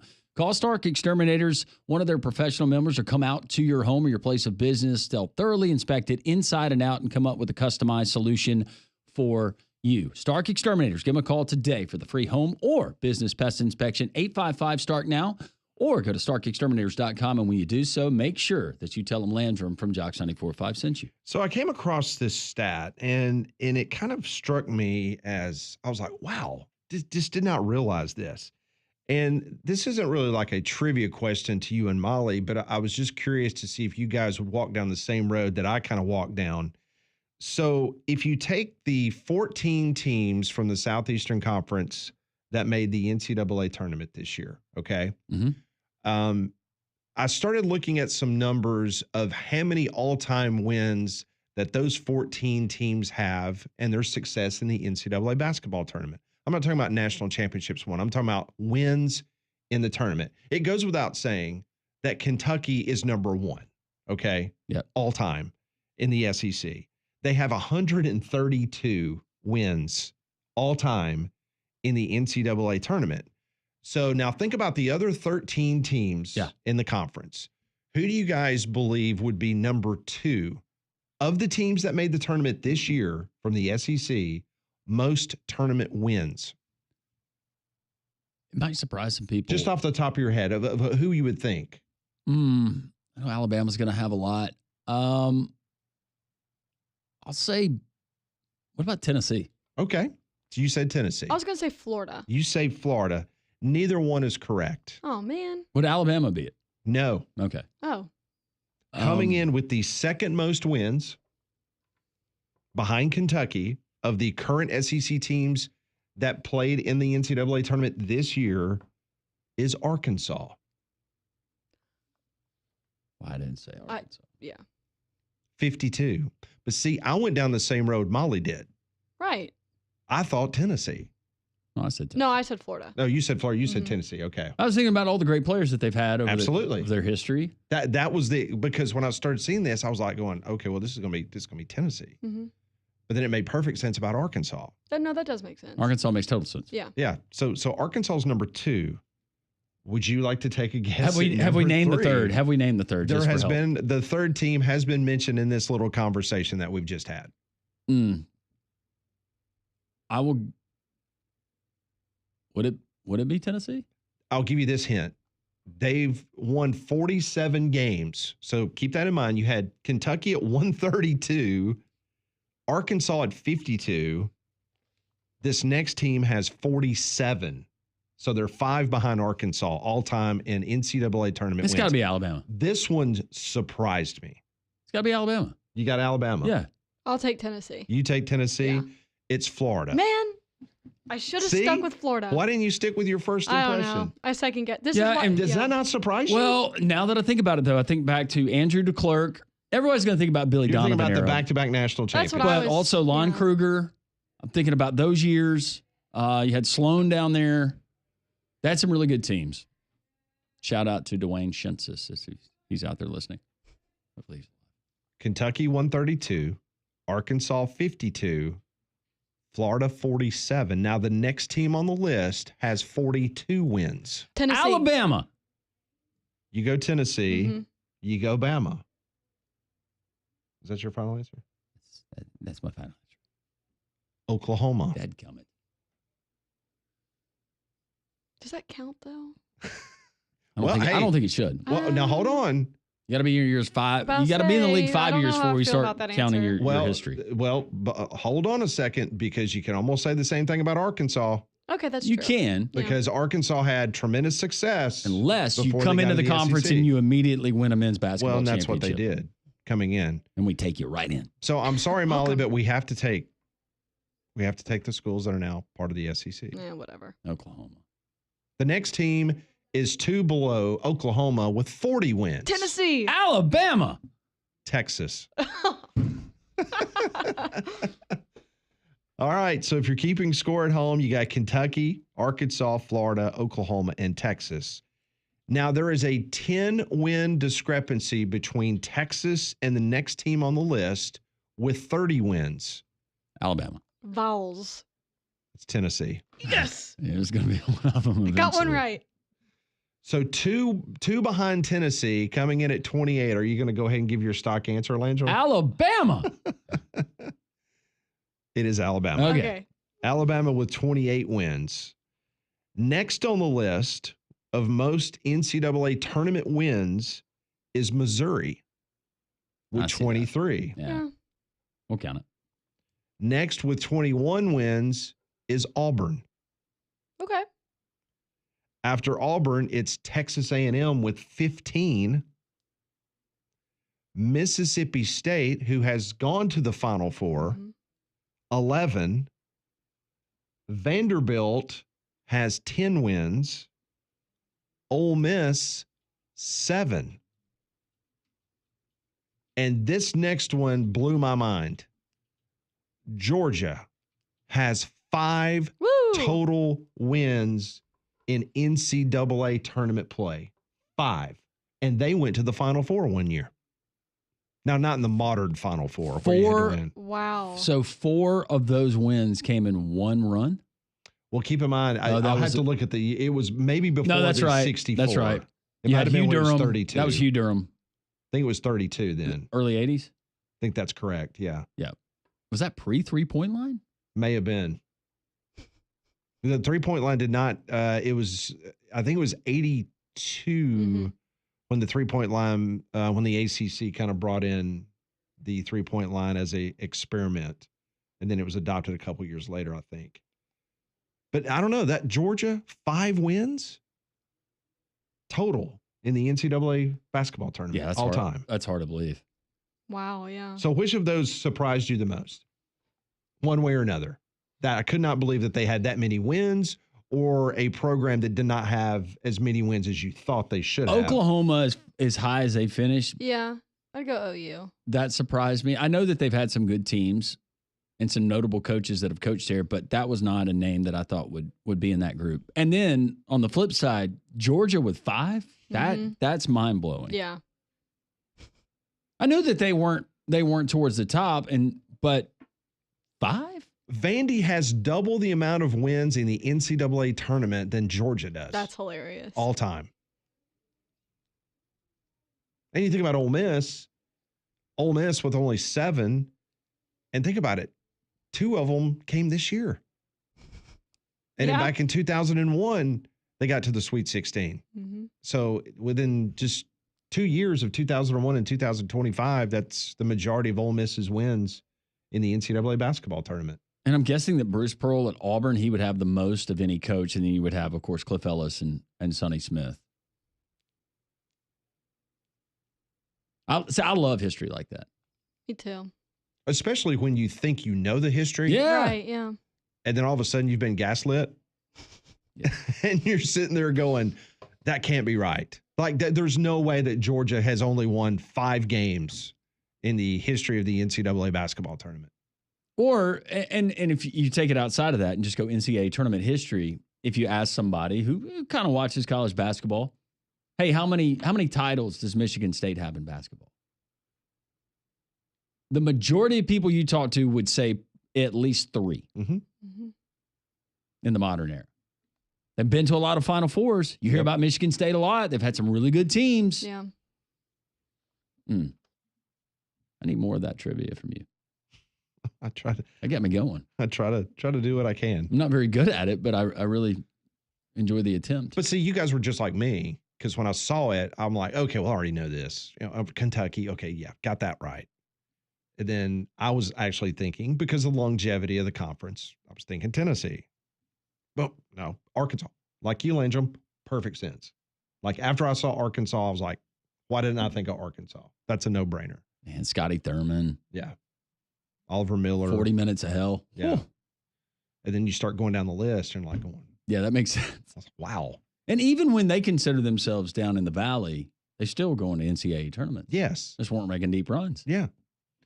Courtesy Madness is on for a few more days at Courtesy GMC in Trussville. To close out March, Courtesy GMC is dialing up the offers to close out the month of March, up to $14,500 off the 2025 GMC Sierras in stock. How about up to $6,000 off the MSRP on a brand new GMC Yukon Denali? That Yukon Denali offers luxurious and capable full-size SUV experience, great interior, redesigned information center, available on that 24-inch wheels, powerful 6.2-liter V8 engine. They've also got 10% off MSRP on the 2025 GMC Canyons in stock, $3,000 off MSRP on the all-new 2025 GMC Acadias. Come by and see them this weekend right there off of I-459 exit 32 in Trussville, Edwards Lake Road, right next to Lowe's. You can't miss it. Or check out their online inventory at courtesybirmingham.com. He is known as the frozen yogurt king of Dixie. Rob Pate will talk Auburn basketball and spring practice next on Three Man Front.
Coming up next hour, we will talk a little UFL. Dean Blandino is going to join the program. He's the UFL rule expert. He will be joining us. Also, Blake Lovell from Southeastern 16. He has been walking us through the SEC basketball season, and he will continue that this afternoon as we'll get his thoughts on the Sweet 16. And Pat, he gave us in the last segment some great Southeastern Conference trivia now with 14 teams, and who has the most NCAA tournament wins. That would be Kentucky. No big surprise at 132 total for the Cats. But Georgia comes in with only 5 NCAA tournament wins in their illustrious basketball history. Jeff wants to chime in on maybe a reason why. Hey, Jeff.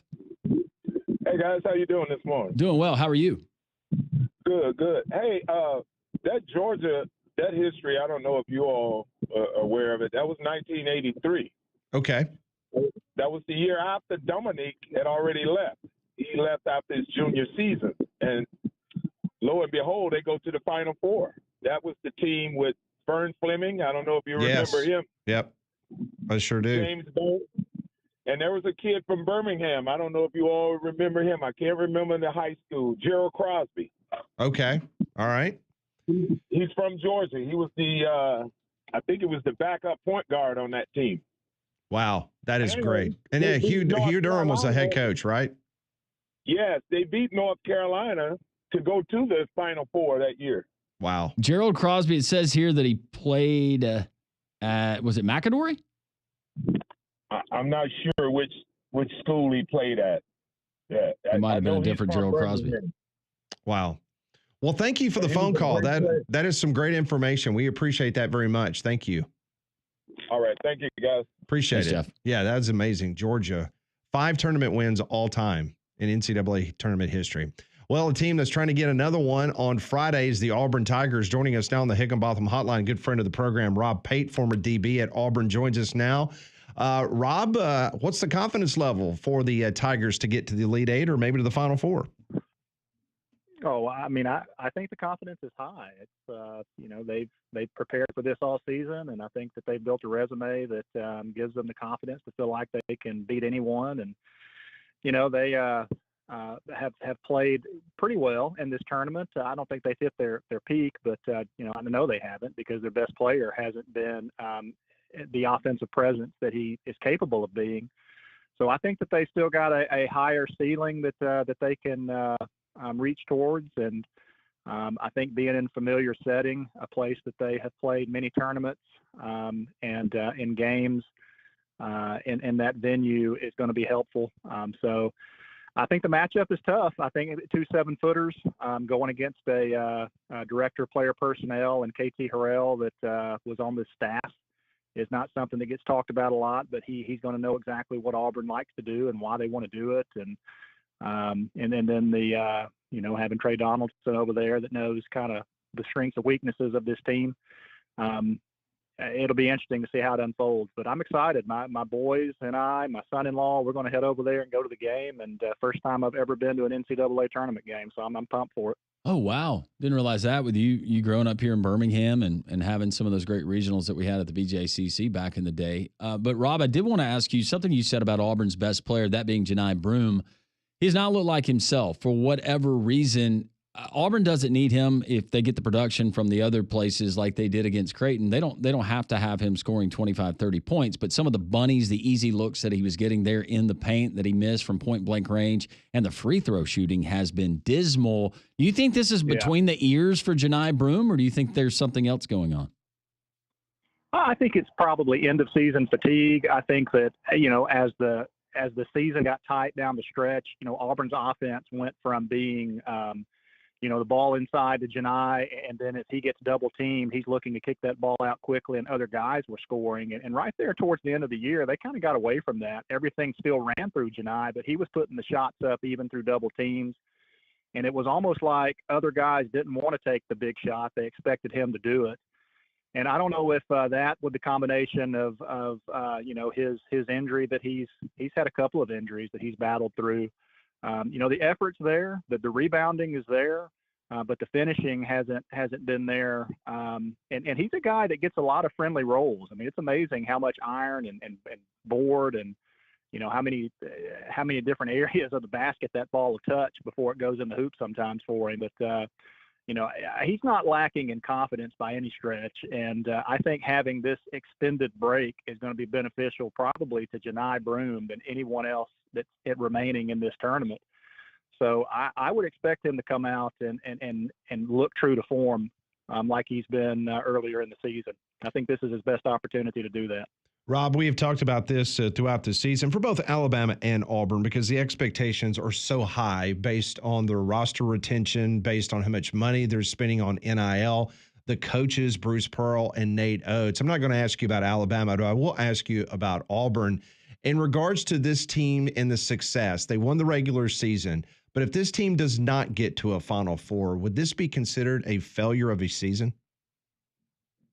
No, I don't think you would say it's a season failure. I think you would say they didn't live up to their capabilities. But, when you are conference champions in what would be the toughest, deepest conference maybe in college basketball history, and you've locked that up with a week left to play, that's something to be proud of. And, those guys will remember that for the rest of their lives. I mean, there's only one team of these 16 that's going to walk away with the championship banner. And, I don't think that the other 15 are going to look back and say, well, that was a wasted failure of a year. And I don't certainly think Auburn, we're not talking about a prolific historical program in Auburn basketball like it would be for Duke or Kentucky or some of these, a Kansas type team. Auburn has just laid the foundation for being able to take off and do things solely because of Bruce Pearl and what he was capable of doing in his time here in 11 years. So we're new at this, and but maintaining that consistency and continuing to take steps in the right direction is what you need to do. But I don't think most people would walk away saying, hey, if we don't go to the Final Four or win a championship, that this is a failure. But I do think that people have the hopes and desires and the expectation that Auburn can get there just based off of how the season has played out thus far. How many Auburn fans you project are going to be there with you and your boys in State Farm Arena? Oh, I think it's going to be massive. And, I think that, since Michigan won that game before Auburn, I'm sure that a lot of those folks were able to buy up some tickets. But, I've been to some Auburn games over in Atlanta, and it's always been super pro Auburn, even against some local teams. So I'm expecting it to be a massive Auburn contingent. If Auburn wins the national championship this year in basketball, Rob, free frozen yogurt for the entire city? Wow. For the day? Yeah, we'll do that. Yep, everybody can come in. We win the championship, and we'll have a day that's no way day. How about that? That's nice. Hey, Rob, enjoy the tournament. Enjoy the game on Friday. Hopefully on Sunday as well. Be safe, and we'll talk to you next week. All right, man. War Eagle. Y'all take care. Rob Page joining us. All of our guests join us on the Higginbotham Hotline. You deserve solutions that are built for you. Higginbotham is your one-source solution for insurance, financial, and HR services. Head of officiating, Dean Blandino, next.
Welcome back in. It's 12 noon here on Three Man Front. Pat Landrum, Molly with you until 2 o'clock. We'll take you up to the Paul Feinbaum Show. Sweet 16 tonight. Alabama, they will be in action. They're the first game tonight against BYU in Newark, New Jersey. That is a 6:09 tip-off. Auburn will play tomorrow night in Atlanta. They will tip around 8:39 against Michigan. And our first guest of the 12 o'clock hour, Dean Blandino. He is the rules analyst expert for the UFL. Of course, UFL kicking off on Friday. We get the Stallions in D.C. on Sunday. Giddy up to try to four-peat this season. Dean joins us, as all of our guests do, on the Higginbotham Hotline. Dean, hope you're doing well. It's exciting. We got Sweet 16, Elite 8. We got the start of the UFL, opening day of Major League Baseball season. And I see by your profile pic, you're a Dodgers fan. Yeah, and I got to get on a plane for 3 hours today, so I'm going to miss some of this stuff. What a great sports day, though. It's an outstanding sports day. Dean, let's get started. We talked to Moose yesterday and just kind of did a 30,000-foot view of the UFL and how it's evolved. Briefly touched on some of the rules and some of the differences that we're going to change, but I want to be first to say that as a sports fan who I am, the replay, if it's Major League Baseball, I hate it because I feel like they don't get it right half the time. And like a lot of other sports, I love the transparency that we get from the UFL and that broadcast and how everything flows and you as a viewer are never lost.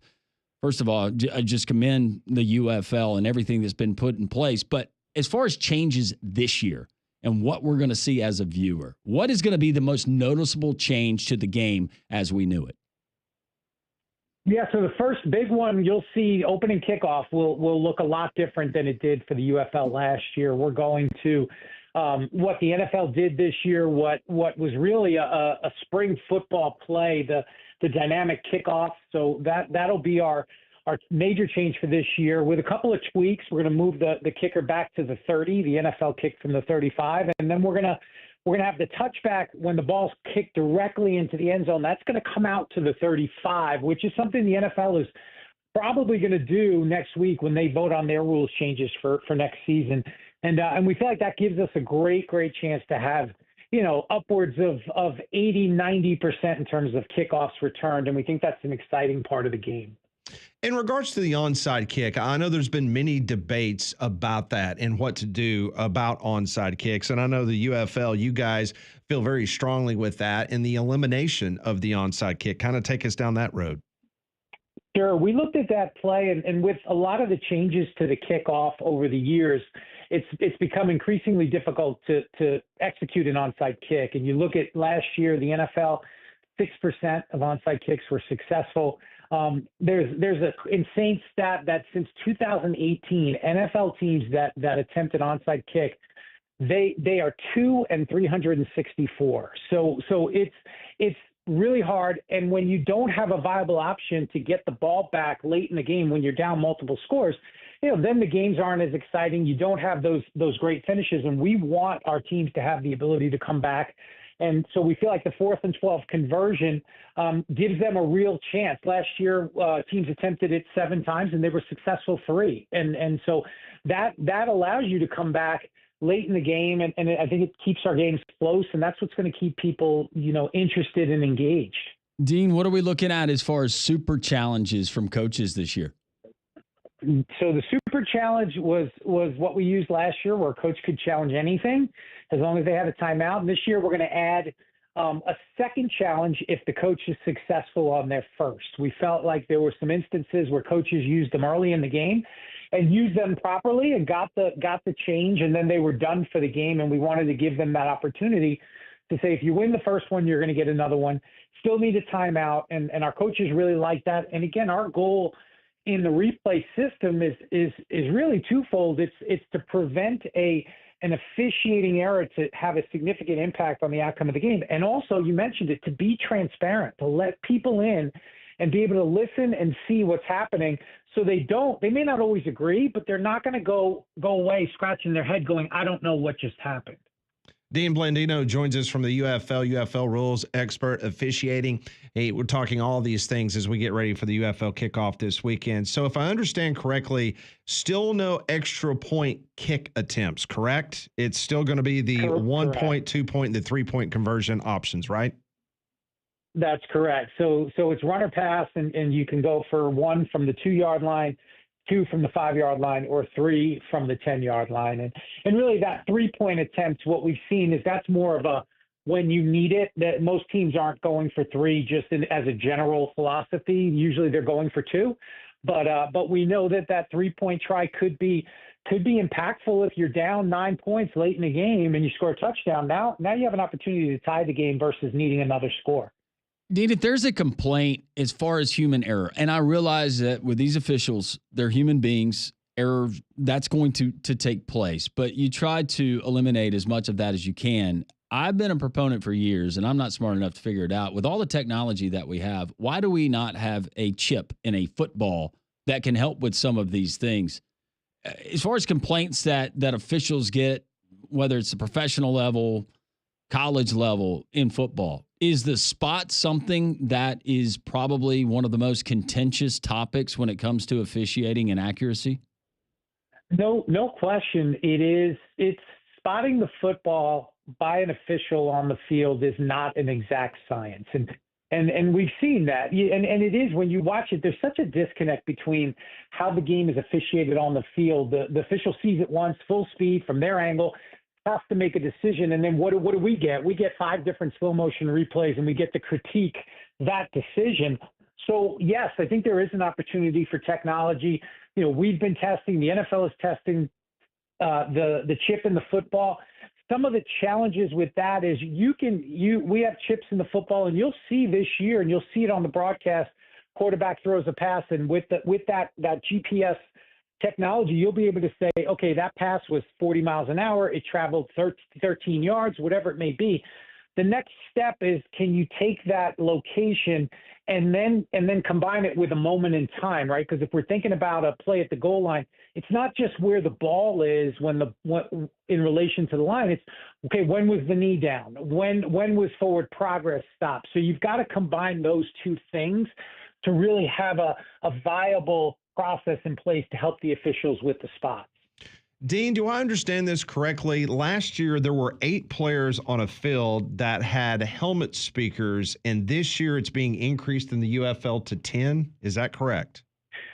Yeah, so teams can have, typically you can have up to 10. They would more or less have the skill players with the headsets, and so because they get the play call. You've got the offensive lineman who typically could be in the huddle with the quarterback, and they understand what's going on. And that was the other thing in terms of the game flow.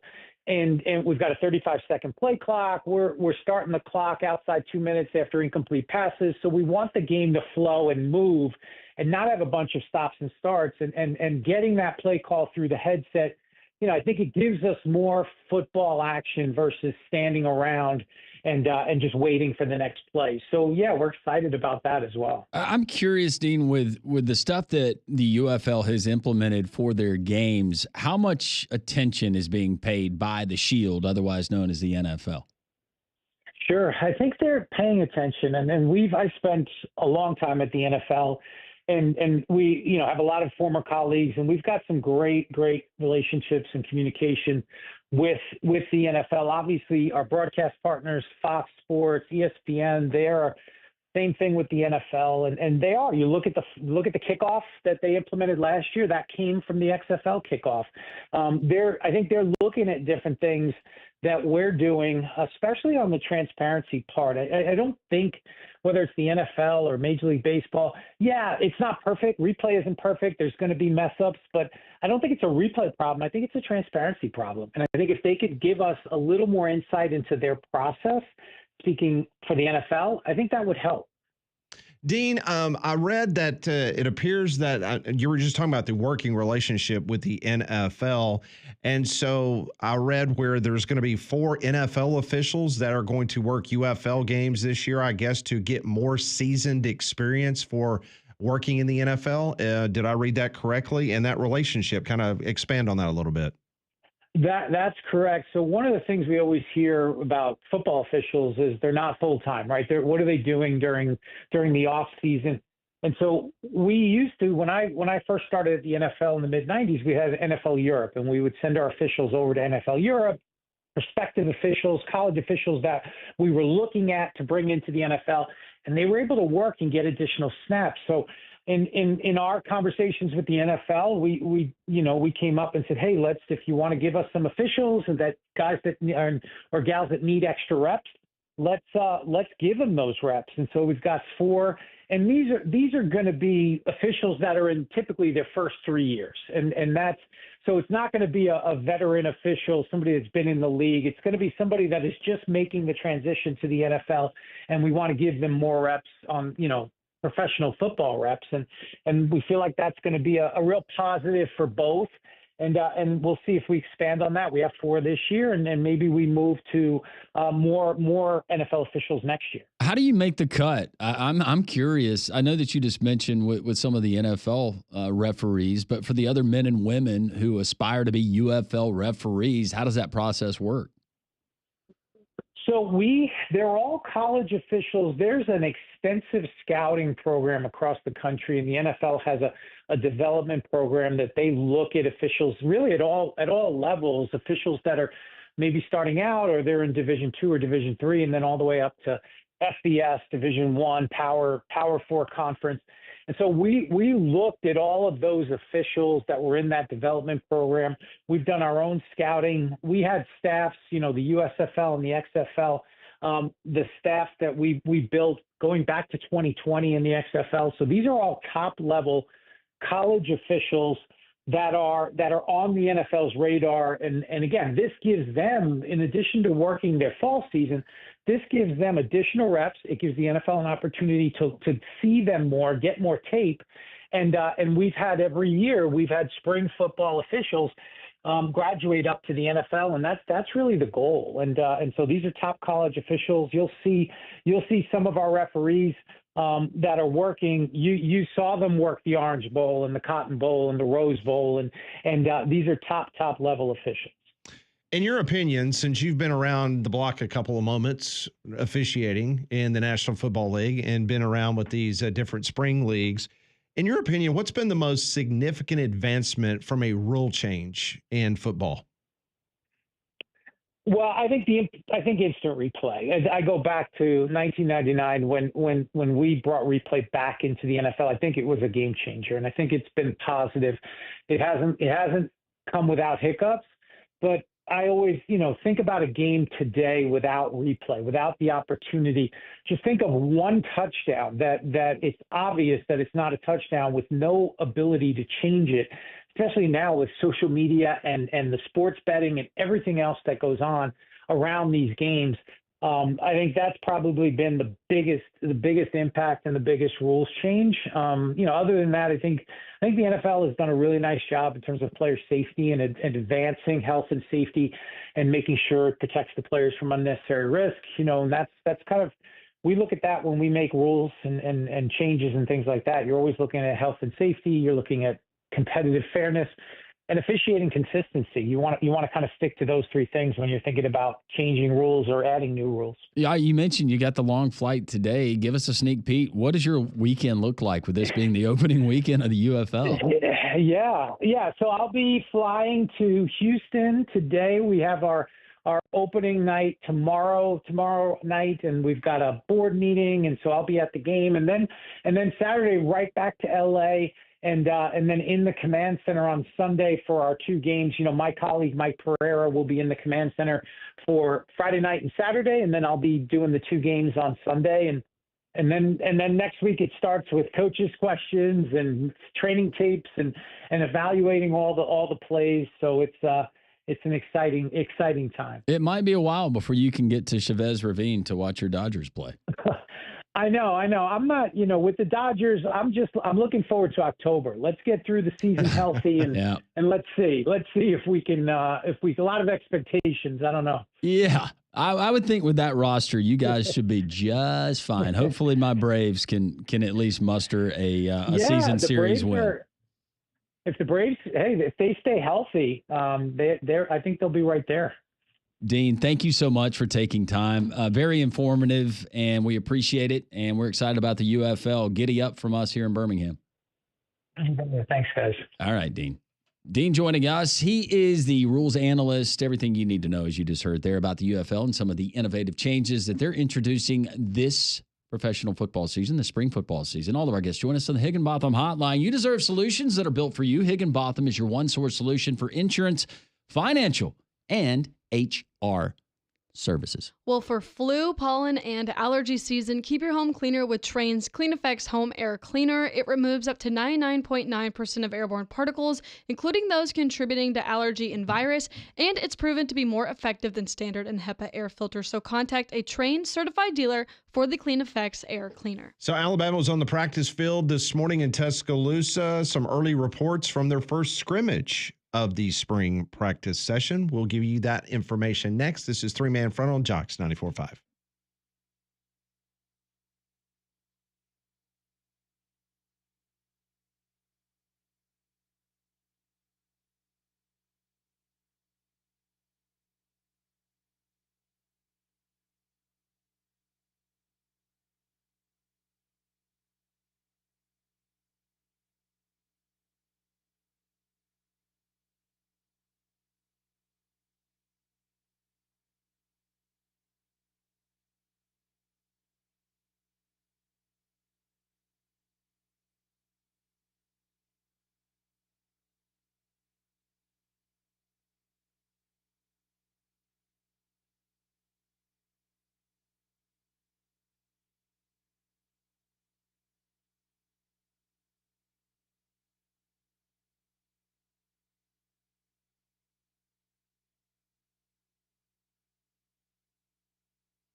The Courtesy GMC text line is wide open. We have got a full bank of texts that we will read momentarily at 205-834-9450. Alabama scrimmage today.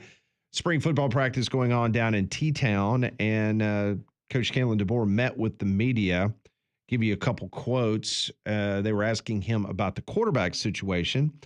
He says, I think it's been pretty consistent from where it was at the beginning. So, they all bring something a little bit different to the table, even though it's not like maybe a runner than a passer. It's guys doing their thing. We know what their strengths are, catchable balls, things like that. They do that really well. And again, I'm just reading you directly what he said. I know it's kind of disjointed. Making maybe field throws. One guy does a little bit more. One does a little bit better job of scrambling. So I think they're all learning from each other, though, and taking something from each other's game and applying to theirs and seeing if there's a way that they can make their play happen a little bit more better. So with that being said, that word salad tells me that he is not going to give anybody an indication if Ty Simpson or Keelan Russell or Austin Mack or anybody else is doing anything but putting their work in. That's it. Putting their work in. Keep them hungry till the first snap. And if anything taught us, or if you learned anything last year, is that, there might be a need for a guy to come in, spell somebody. DeBoer did say that he thought all quarterbacks did a good job of keeping their eyes down the field. Alabama did not provide any statistics from this morning's scrimmage. Oh, man. So we'll have to. I like those inflated stats. D'Eriq King, Miami. Yes, scrimmage. That's the one that I always remember when the beat reporter got to watch practice. Yeah, and see, Molly wasn't with us yet, but Alabama was opening up against Miami in Atlanta. And so we had a gentleman on that covers the Miami Hurricanes, and they had a scrimmage, and D'Eriq King, the transfer who came in, that was supposed to be all world. Unbeknownst to them, it was going to be Cam Ward later, not D'Eriq King, who came from Houston. Mm-hmm. And this guy literally told us that, he put up like 500 yards of. He was 38 of 40. Yeah. It was something stupid. Oh, it was. And it was, wow, he's either really good or that defense is going to struggle. And it turned out he wasn't that great, and the defense was not that great either. I just remember Jamison Williams. That was his coming out. Was that a 7-yard slant that he ran that he took to the house? That was something else. But just based on that individual, and I'm not dinging the dude that came on. Right. He's just giving his opinion, but that's why you just take a lot of this stuff with a grain of salt. Our buddy JT was on the call for that game, wasn't he? Think so, yeah. Or JP? Who was it? Oh, we had, and he was with, was it Testaverde that was on the call? Not Testaverde. Goodness gracious. Gino Torretta. Gino Torretta. You okay? I think I might have just had a stroke. I'm reading all these texts. 205-834-9450. Gavin texts into the show and he says, road to 162 and 0 starts at 310. Chop on, Landrum. Chop on, Gavin. The good news is that the Chicago Cubs are 0-2. I just want to I felt the need to pass that along. I've loved all the graphics that we've seen. That's like undefeated teams or, and the Cubs are the only one that's not in there. Yeah, they're mathematically, they cannot go undefeated. Right. Corey asking, did Pat just read a DeBoer quote or a Kamala quote? I'm sorry, folks. I was reading a direct quote from Bama 247. So, going back to an earlier discussion, if you're listening in the state of Mississippi or you're very fond of their beaches, I just read the messages. This one comes in, Mississippi beaches are like using a Waffle House restroom. Oh, my goodness. That's tough. So you've never spent any time at all, whether it's Bay St. Louis or Biloxi or any of those, the small, because Mississippi's got a much smaller area than. Yeah, I've spent some time. So my sister and her family, they live there in Long Beach, Mississippi, actually. And her husband, he had a boat. We went out fishing there just off the coast, and it was stagnant water. He caught a bunch of those nasty catfish. I haven't been exposed to a long stretch of Mississippi beaches, Pat, but just from what I'd seen, I was unimpressed. Yeah. Wasn't Orange Beach, wasn't Gulf Shores, Fort Morgan, that area, or where you like to frequent.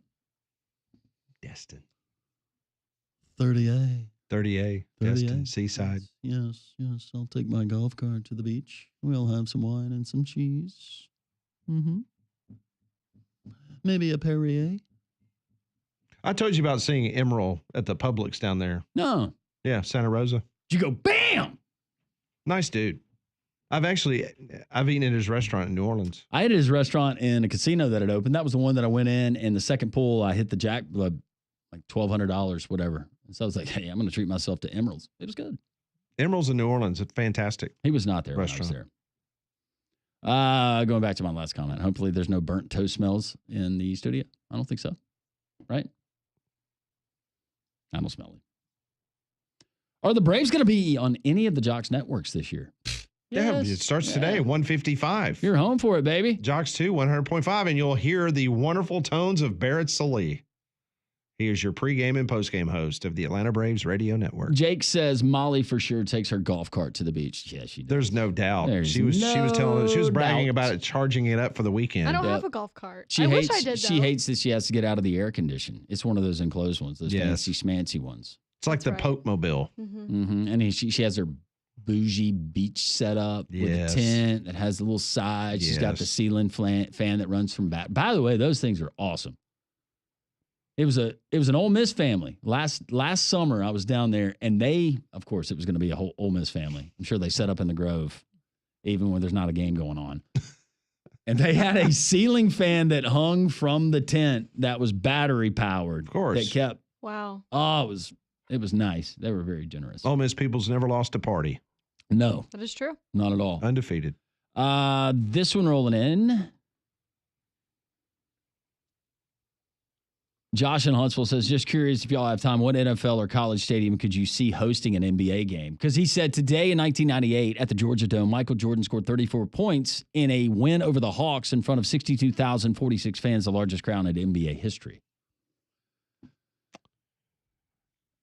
What NFL venue or college? Is that what he's asking? Yeah, he said, what NFL or college stadium could you see hosting an NBA game? Well, the thing of it is that you would probably have to be in a climate that, one, you don't have a lot of humidity because you got to worry about the floor getting right. Whatever they call the Carrier Dome now. I'll go there first.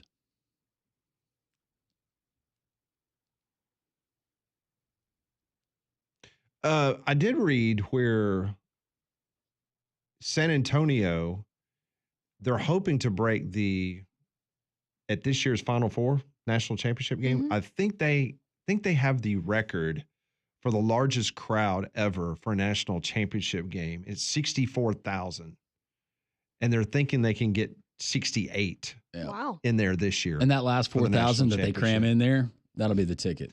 I also saw the seating chart for Lucas Oil Stadium, and it's weird how they configured Lucas Oil Stadium. Instead of, they're putting them in a corner of the end zone. Yeah. And so on one side, there's not going to be very much seating at all, like at mid-court. I nerd out on that kind of stuff, stadium setups, and how crews come in and they change things out and make it, I watched like an hour and a half. It was now when it was at the United Center changing over from ice to basketball to concerts, and it was 2019 Final Four. You were there in Minnesota. Yeah, I remember they had to put a drape up because of the sunlight. Do you remember that? Yeah, they did. And I knew a couple of Auburn fans. They bought tickets, and the only tickets that they could find were up top. It was partially obstructed view. You had a steel beam. Oh, that stinks. It is what it is. If you want to watch a game. Yeah. I just remember US Bank Stadium, they had problems because that time of the year and the way the sun came into the stadium that they had to put special draping up so it would not affect the shooters on the court.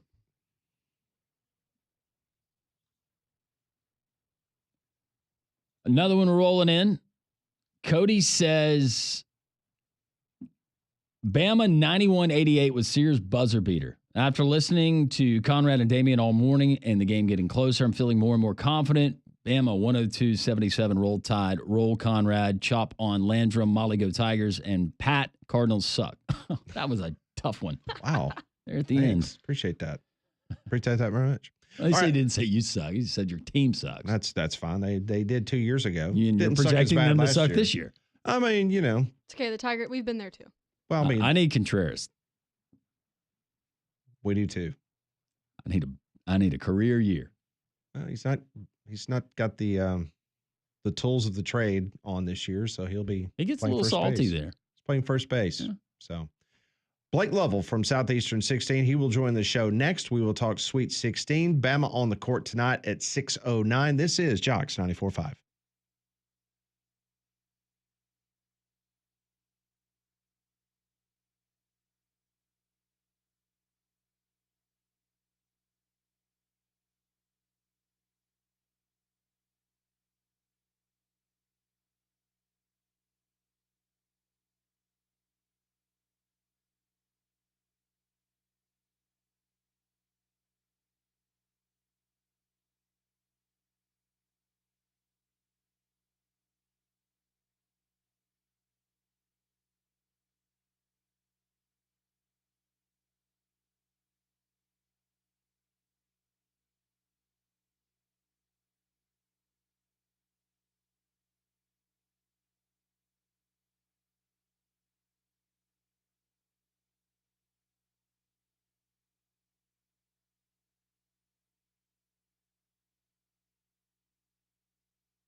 Sweet 16 gets underway tonight. Alabama will have the very first game against BYU. That is a 6:09 tip. Blake Lovell's going to join us momentarily from Southeastern 16, and we will get his thoughts on the Bama game tonight, Auburn tomorrow night, and the SEC and the 7 teams they have in the Sweet 16. How about our friends at Dobbs Ford Parkway East in Birmingham? Joey and Rachel Goshen, husband and wife, managing partners at Dobbs Ford. They're going to take care of you. It's not just the Goshens, it's everybody there at Dobbs Ford. Just genuinely salt of the earth people. You're going to know it from the moment that you walk on to the lot into the showroom. It's Alabama's largest showroom selection, by the way.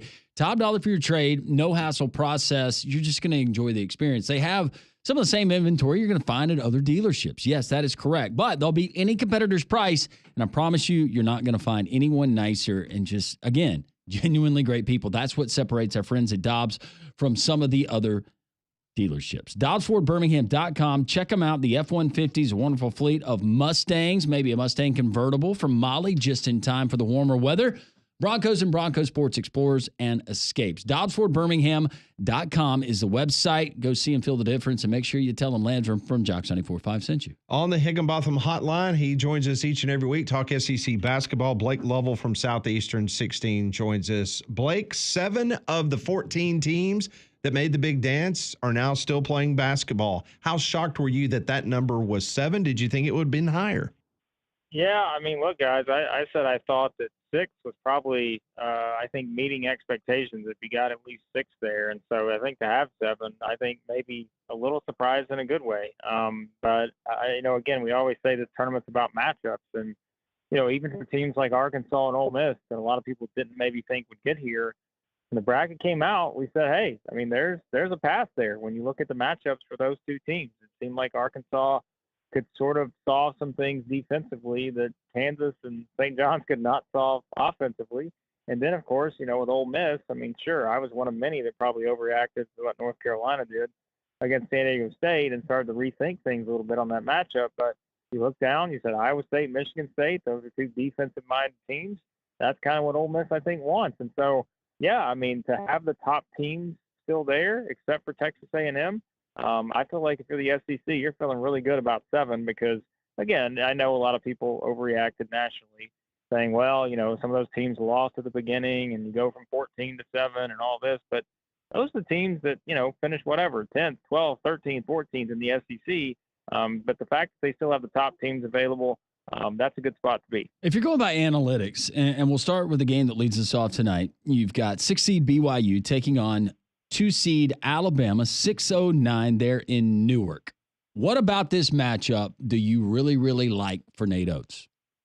Yeah, I mean, I think it's just the fact that BYU is not the best defensive team. And I do think it's kind of one of those where, BYU's path to beating Alabama is what? You're just going to have to outscore them. And I mean, like, they're not going to be able to pull off what Ole Miss did, months ago. Like, that's the outlier. To beat Alabama, you simply have to outscore them. And there's no doubt that, BYU has the offensive firepower. If there's one thing after this game where, like, BYU won, we're going to say, well, they just happened to be one of those teams that actually had the offensive capability to keep up with an Alabama, and they just made a few more shots.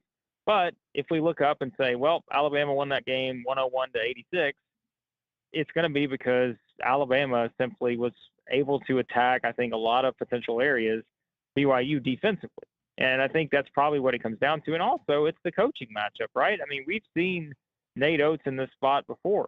Whereas, for BYU, you've got a guy that, yes, was sort of the analytics wizard in the NBA and all this other stuff. So the analytical stuff, it's a great matchup coach-wise. But Nate Oates has been here before. I think you sort of feel like you can trust him in this spot as the higher seed going up against a team that I know people have kind of say, somewhat reminds you of Alabama, a lot of three-point, variety there. But the difference is Alabama can beat you more than just the 3.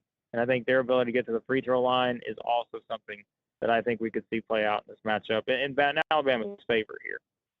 All right, let's go out west. Let's go to San Francisco. Let's talk about the first game from out west at 6:39. They'll tip about 30 minutes after Bama and BYU. And it's number 1 Florida taking on Maryland. I think all of us probably had Florida making a Final Four, maybe even winning the national championship based on what we saw over the last month of the season. Do you hit pause now based on what happened against UConn, or you just say that was just a small bump in the road? Yeah, if anything, I may speed it up a little bit. I mean, I think it's kind of one of those where sometimes you just have one of those games, and I feel like once you have one of those, I feel like the next game is where you start to see those higher seeds really turn it on again. And to me, it's like, think about the matchup you had with UConn, right? It was a scenario where you're playing the defending back-to-back national champion. All the pressure's on you. It's not on them to try to three-peat. It's on the 1 seed, and they're the 8 seed. And so I think just from a psychological standpoint, it was always going to be a tough matchup for Florida. And now when I look at this one from a basketball matchup, Maryland beats Colorado State on a buzzer beater. Maryland basically plays 5 guys. And I'm like, how can Florida exploit that? Well, they're one of the best offensive rebounding teams in the country. And so you're telling me that when Florida goes up and grabs maybe 10-plus offensive rebounds in this game, there's not the potential that you're going to get one of those big guys in foul trouble who do a good job of staying out of foul trouble. But they haven't seen a team like this year that rebounds the way that Florida does. And I think, to me, I wouldn't be surprised at all if we look up and Florida is, I don't want to, say they're going to be running away with this game, but I just think they're simply the better team. And I think getting that one out of the way was significant because I do feel like this is a chance, given the matchup, that they could really, put some things on Maryland to make it tough there for the Terps. I do want to get through the games involving SEC teams, but for toots and giggles, you've got Arizona taking on Duke tonight. Any chance that the Cats can pull off the upset? I'm probably not giving Arizona enough credit, just because I think they are a really good team, and they've obviously got some really good guards that I feel like can sort of drive you and put you in a position, to try to match up against just a juggernaut in Duke. But I think going into this round of Sweet 16, to me, Duke's the team to beat. I think they're probably the team that has the best path to get there. But you know what? I mean, again, the way this has played out, like the heavyweights are all still sitting here. And Arizona, I thought, played really well, in that game, being able to come back from an early deficit against Oregon and advance. And so that's a good team that played in a good league, just as it feels like all these teams are there left. But to me, I feel like Duke's on another level right now, and I just think they're probably too much for Arizona. Does the magical tournament run in for Coach Cal in Arkansas tonight, the 10 seed, as they take on Texas Tech? I mean, logic tells us that it probably does, but I'm like, what's been logical about Arkansas this Right. season? Like, really? I mean, what has been logical about what they've been able to do? A team that was 0-5, 1-6, had like a single-digit % chance to make the tournament a month and a half ago or something like that, and here they are in the Sweet 16. And it's just like, I can tell you all the reasons why. Hey, Texas Tech is just a way better offensive team than Kansas or St. John's. I don't think Arkansas can slow them down the way they did those two teams. Arkansas's offensive shot selection at times leaves a bit to be desired. I think Texas Tech's the kind of team that will do everything they can to force Arkansas to shoot a lot of threes, because that's how you beat them, because they're just not a great shooting team. But then I look up and I'm like, well, this may be the first game this season. In the Sweet 16, the first game this season, they may have their full allotment of players all healthy. And I'm like, if Thero comes back, they just got Boogie Flan back. Like, this is a top 3 talent team in the SEC, probably a top 15 team in the country talent-wise. And so I'm not convinced that they're going to lose tonight. I'm convinced actually they're going to win, because I think about what they've done to this point, and they are, to me, still the more talented team than Texas Tech, even though they're the 10th seed. And if they can just find a way defensively to stop some of those just sort of offensive onslaughts that you get with this Texas Tech team, I think Arkansas's got a shot. All right, the Auburn Tigers, it should be a heavily attended game by Auburn fans there. Short drive over to Atlanta, Georgia, taking on the Michigan Wolverines. Dusty May has done an outstanding job in his first year coming from FAU. Your thoughts on Auburn? They are currently a 9-point favorite. That's a lot of points, isn't it? Yes, it is. I think, but it kind of shows you, I think, what Auburn can be. And to me, what they can be was on full display in that second half against Creighton, because again, like, I don't remember, other than I guess the 1 seeds that lost, Virginia, Purdue, whatever. I don't remember the last time we came out of a 1-16 game in the NCAA tournament, looking at the one and being like, why is there all this chaos with this team, where you had Stephen Pearl and Dylan Cardwell having the quotes? They weren't happy with the way they played against Alabama State. And I'm like, well, they're playing a Creighton team that's red hot. Like, this is not a great setup for Auburn going into this one. And they're down at halftime. But then you sort of saw that old Auburn turn on in the second half. And I think, to me, when you look at now this matchup and how they can use that, it's like defense is the thing that the offense, it's been sexy to talk about all year. We love the offense. We love the points. But the defense is the thing. If Auburn's going to win this national championship, it's going to come down to that. And Michigan is so bad at turning the ball over. Like, they were the worst, I think, in the Big Ten. They're 320-something nationally in turnover percentage. I don't even remember the number. I think it's like 20% or something like that of offensive possessions. If Auburn can just use their quickness at the guard position with Denver Jones and Pettiford and all those guys to just get, active hands, get the ball out, transition, and score, I think the big man matchup, I know Bruce Pearl said it this past week. He's like, hey, everybody's talking about the 7-footers for Michigan, Big Vlad and Wolf, but like, hey, we got Janai Broome, we got Dylan Cardwell. Chaney Johnson plays bigger than 6'7" or whatever. And so I just feel like it's one of those where, to me, Auburn is the better team. And we were kind of laughing about the number at 9, but man, if they're able to force turnovers, I just think you trust Auburn a lot more in this matchup when it comes to probably the guards being the ultimate deciding factor, even though all the attention is going to be on the big man in the paint. Another game taking place, and it'll be the first game there in State Farm Arena tomorrow night. You've got Ole Miss taking on Sparty, Michigan State, and Tom Izzo. Unlike the Auburn-Michigan line, this is a really small number, Blake. Can you make heads or tails of it? Yeah, I think it goes back to the matchup stuff, and I really believe that, I don't see this as the toughest matchup for Ole Miss because I just keep thinking this is probably a game that's played in the 60s. That's exactly where Ole Miss wants it. I think that's where Michigan State wants it. And I just think when you look at the approach for both these coaches defensively, I mean, they're two of the best in the game in terms of how they get their teams prepared to stop the other team and what they want to do. They don't let you execute their stuff. And that's where, I think Ashawn Padula being on Ole Miss's roster, I'm just like, hey, this is exactly the guy you want going up against this Michigan State defense because I think he's the guy that's proven time and time again he doesn't back down from the pressure, even when you get another team on the run or what, they're just making 5-0 runs, 8-0 runs, whatever. He's the kind of guy that can get the team calmed down. And the thing about it, we said with Ole Miss, why do they have a profile of a team that can make an Elite Eight? We've been talking about it for a couple months. It's because they don't beat themselves, they don't turn the ball over, and they force a lot of turnovers. And I think that's where they have the big advantage experience-wise. Ole Miss is the most experienced team left in the field. Michigan State's one of the most inexperienced teams left in the Sweet 16. And so I think that advantage could be the reason why that number is so close. And just because I do think it's going to be a lower possession type game, and I think it's probably one on defense where I wouldn't be surprised if this game, is one where you've got a 2 or 3 point game most of the way. All right. So the next time we convene with you next week, how many SEC teams are we talking about in San Antonio? Landrum's going to be flying to San Antonio, so he's a little bit concerned on who and how many from the SEC will be there in Bexar County.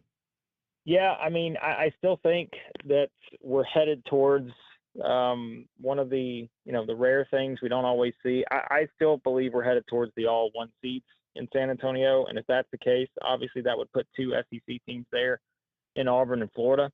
And it's not to say that Alabama can't beat maybe a Duke, not to say Tennessee or Kentucky couldn't beat a Houston or Purdue, but I just think these 1 seeds have just been on another level. And, the numbers back that up, whether you look at KenPom or any other advanced metrics. We've just not seen a group of 1 seeds like this before, even the ones that got there all those years ago, whatever it was, Memphis, UCLA, Carolina, Kansas, maybe that one year, late 2000s. But, we haven't seen anything like this. And the way I see these teams play so far, sure, a couple of them have had close calls, but I almost think that's a good thing because now they can sort of reset, give these couple days, go into these games knowing that they are the 1 seeds for a reason. And, the overall picture this year has told us that they're the most consistent team. So I do think there's a good chance that, the SEC is getting 2, but knocking off those 2 other number 1 seeds in Duke and Houston, I think Alabama, Kentucky, or Tennessee, it's going to be tough just because I think of how good those teams have been to this point. He's the best. He's Blake Lovell, Southeastern 16, and I assume that you're going to have instant reaction there on YouTube that we've enjoyed all season long, Blake.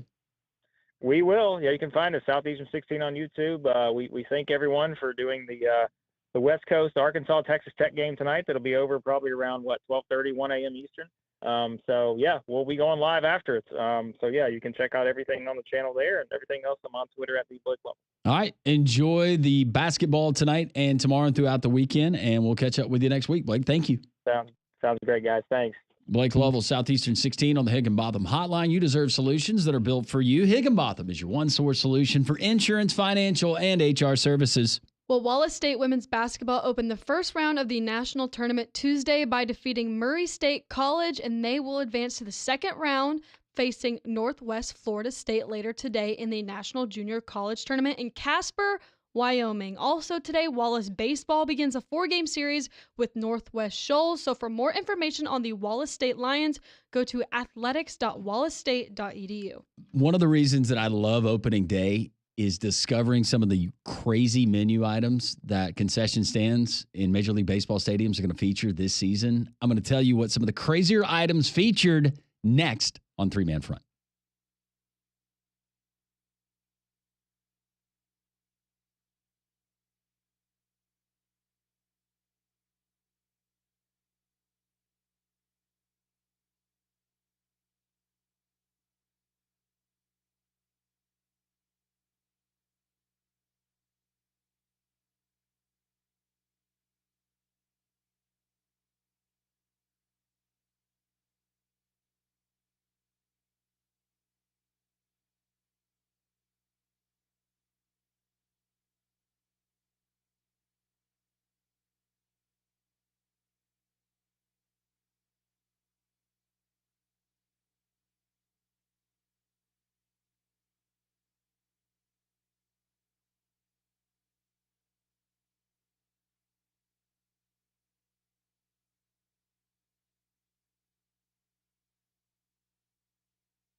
Due to time constraints, we will do it at the top of the hour. Are we fast forwarding the show? Is that what we're doing? Due to time constraints, we're going to jump ahead in the game.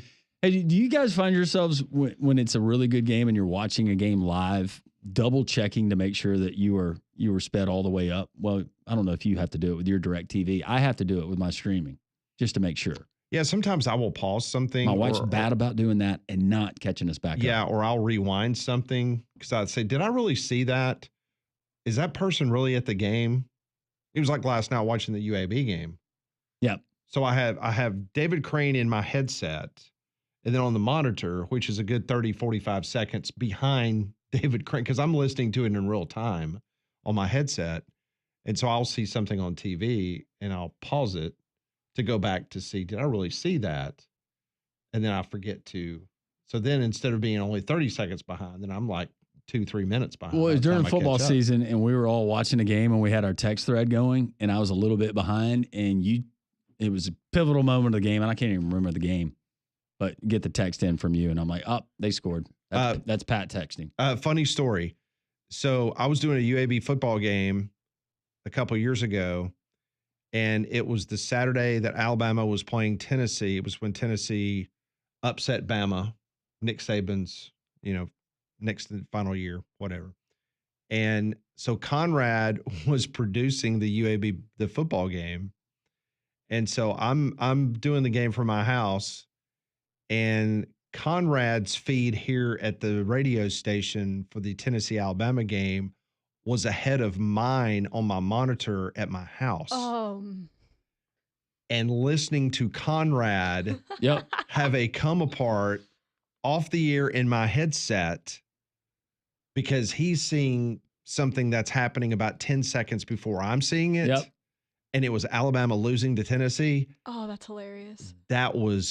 I felt bad for Conrad. Same thing, but different outcome for Alabama. Gravedigger play. I'm doing UAB basketball play-by-play, and David Sears is running the game. And so he's going crazy. His mic's up. I thought he was having a medical deal. He went absolutely nuts. So it was a little anticlimactic. While we got time, and we will do at the top of the hour, Major League Baseball opening day, some of the interesting, we do it every single year, interesting stadium, outrageous stadium concession items that are going to be featured for the 2025 season. Quickly, let's go to Larry in Huntsville. Hey, Larry. Hey, how you guys doing? Doing well. Hope you are. Good. My mother's first cousin, Tommy Bartlett, was the head basketball coach at Florida from '66 to '73. Okay. He followed Norm Sloan. Very nice. So 66 to 73. He had a couple of good years. He had a year where he finished second in the SEC by a game to Tennessee. Of course, back then, only the conference champions went to the NCAA tournament. So he did not contribute any of those University of Florida wins. Well, thank you for the phone call, and we appreciate you listening. Larry, all our listeners there in North Alabama and Huntsville, also our great listeners in Montgomery, the capital city, on Jock 740.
1 o'clock hour. It is 3-man front on this Thursday. We're now 5 hours, 9 minutes away from tip-off of Alabama taking on BYU. And you can hear all of the great tournament action right here on Jocks 94.5 and the network of stations, including the Braves, who take on the Padres today. 1:55 the airtime on Jocks 2 100.5. Then coming up tonight, we get Alabama taking on BYU. You can listen to the game there, courtesy of our friends at Westwood One, Jocks 94.5, and the Jocks mobile app, that beginning at 6 o'clock. And then tomorrow we're going to have Auburn taking on Michigan right here. And if you don't want to miss any of the tournament action, we realize that a lot of you will be watching the games while you're there at home or maybe somewhere else, but you have in-between time, or you just want to maybe sync up the game and listen to the broadcast. We've had some of our great Westwood One play-by-play partners and color analysts are going to be on the call on the show this week, Pat, and it should be just wonderful, magical. That's what March is. It should be. Absolutely. I just saw this stat a minute ago from the SEC.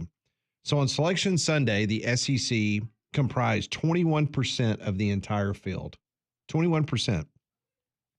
In the round of 32, the SEC comprised 25% of the field. So it went from 21% to 25%. And now in the Sweet 16, the SEC comprises 44%. Now the question is, how many SEC teams will comprise the Elite Eight and how many the Final Four? 6 of the 8, 4 of 4. That would just work out for me. That was about you. But statistically, sometimes it is. Money's on the line. Builders, contractors, and homeowners, when your project calls for precision and durability, Second Generation Masonry, that's the name to know. They're your guys for concrete work, cinder block, and beautiful stonework. If you're a builder needing a dependable local company for masonry work, Second Generation is the team. And I know that we have estimators, project managers, superintendents that listen to the show. You're in the construction industry, whether you build homes or whether you can build commercial buildings, and you're always looking for a dependable sub. This is your team. Local company based right here in the state of Alabama. They also do stunning backyard transformations, outdoor kitchens, hardscapes, patios, fire pits, retaining walls, and concrete driveways. Every project comes with a 1-year guarantee.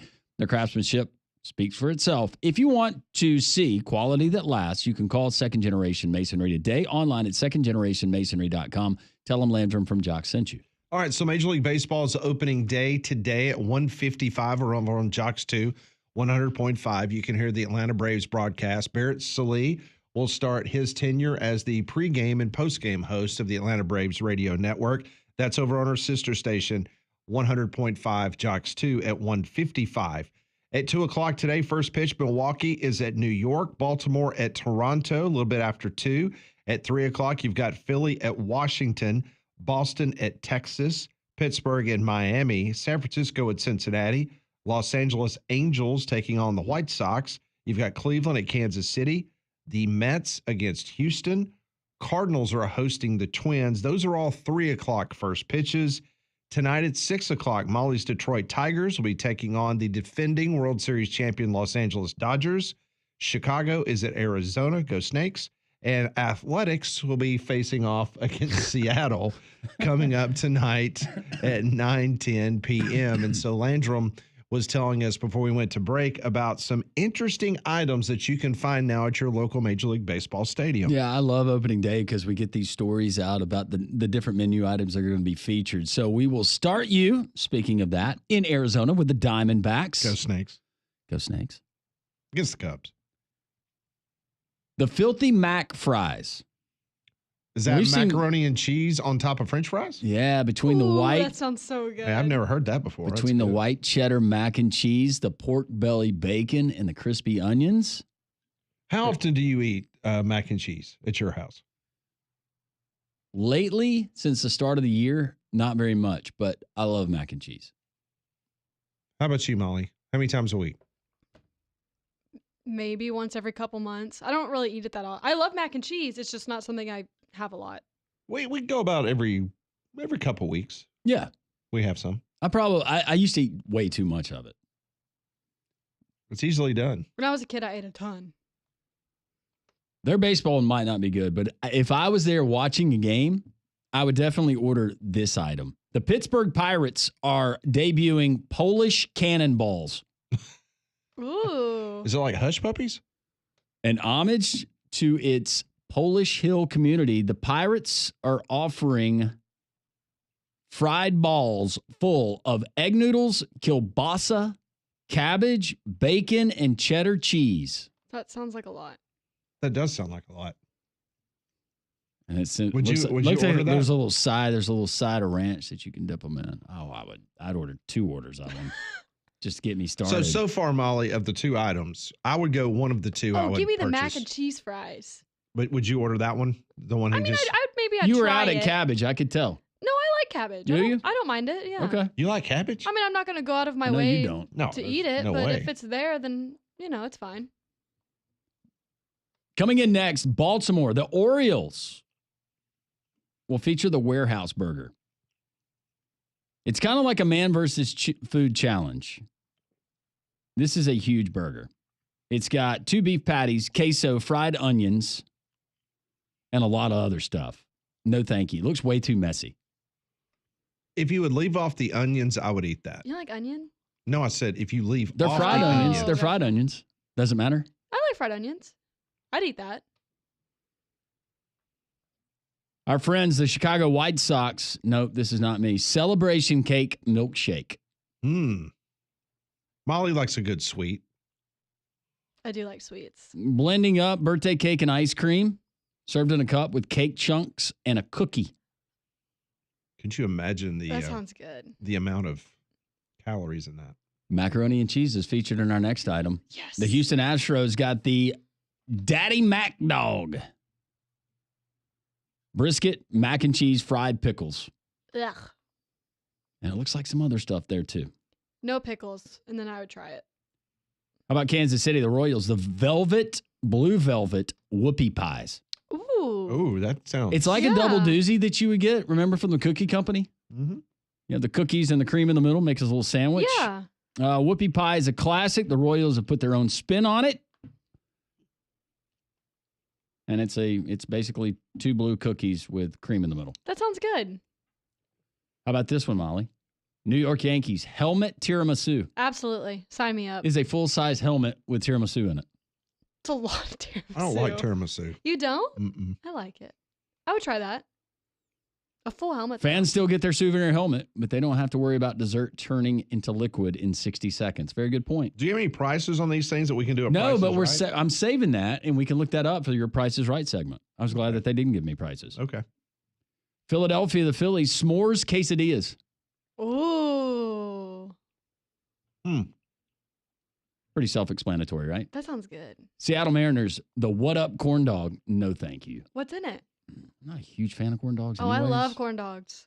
They're this color right here. It's green. Not really sure. Oh, Once it's you a get past the color, they say it sounds rather appealing. It's honey battered and covered in a spicy, crunchy coating that's just really bright green. I don't This know about one, that. look, the Canadians, you thought that they were weird for dipping their fries in mayonnaise. Yeah. I think the tariffs are getting to them. Cotton candy fries. Yeah. Regular French fries, and then they drizzle cotton candy blue sauce on top of them. I don't know if I see And then actual cotton candy on the top. fries when you dip it in like a Frosty or something. That's fine, but I don't know if I could do that one. What about you, Pat? You in or out? Out. Dodger Stadium's got the Slugger. This elongated, custom-made sausage can be found there in the left field pavilion. It's 16 inches of jalapeno cheddar sausage. Cheddar sausage? Yeah, topped with corn relish, white cheddar cheese, cilantro crema, and crunchy tortilla strips served with fries. That also sounds like a lot. I'd eat that. That does sound like a lot. Your friends, the Cubs, they got would it be the Jibarito or the Jibarito sandwich? Originating in Chicago's Puerto Rican community, the Jibarito sandwich contains roast beef, garlic butter, lettuce, tomato, and garlic aioli tucked between 2 smashed and fried plantains. I'd try that. No.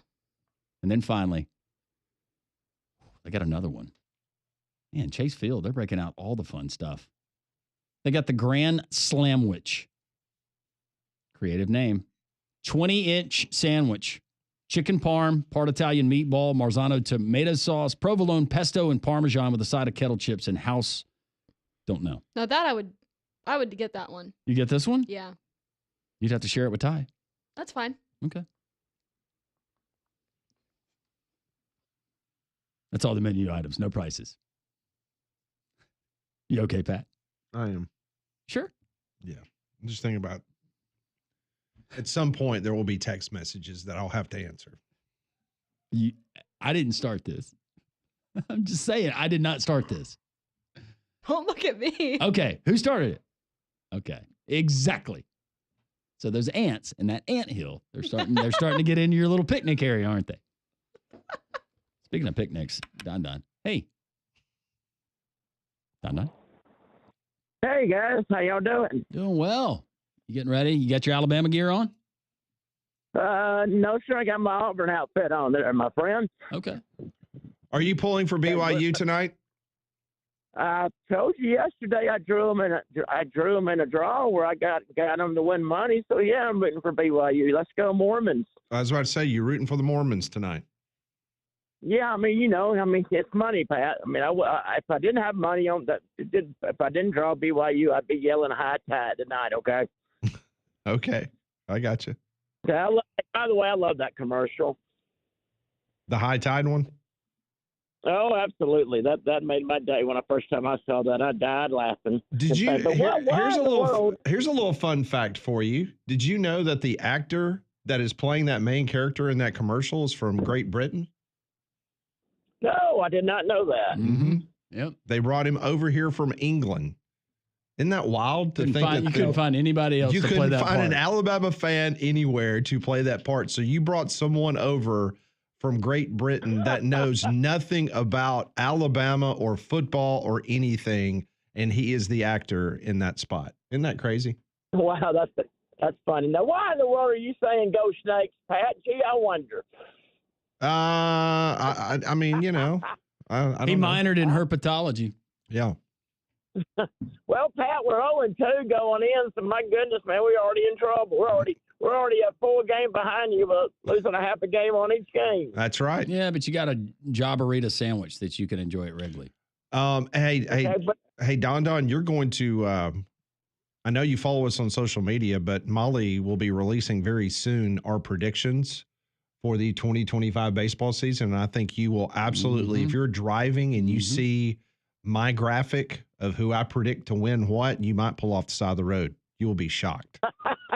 Yeah, I am driving and everything. I just dropped off a DoorDash order. That's why I kind of hesitated from answering y'all. But hey, got a question. And I know it's basketball, but are y'all going to talk to Coach Holtz before tomorrow afternoon? No, Coach Holtz's schedule, we could have worked it out, but we wanted to give him time. So coming up Monday, we will recap Sunday's game with Coach Holtz.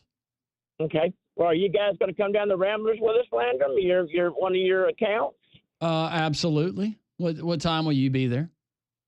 Yeah, me and Boomer and the gang, the game's at 2, and we're going to be there at 1:30. Okay. All right. Okay. Now the problem I got though, and I don't know if they announced the game times, and if Auburn wins Friday, have they announced the game time? What time Auburn plays Sunday? I haven't seen anything, Pat. Don't they set those after it's all been said and done? Yeah. Yeah, I think they do. Yeah, they kind of assess all that for TV ratings. Well, I know one thing. I'm going to be a big Ole Miss fan tomorrow night. I would love to see them knock off Michigan State, and that means we'd play Ole Miss for the 4th time. But Pat, I don't know if you saw this today or not.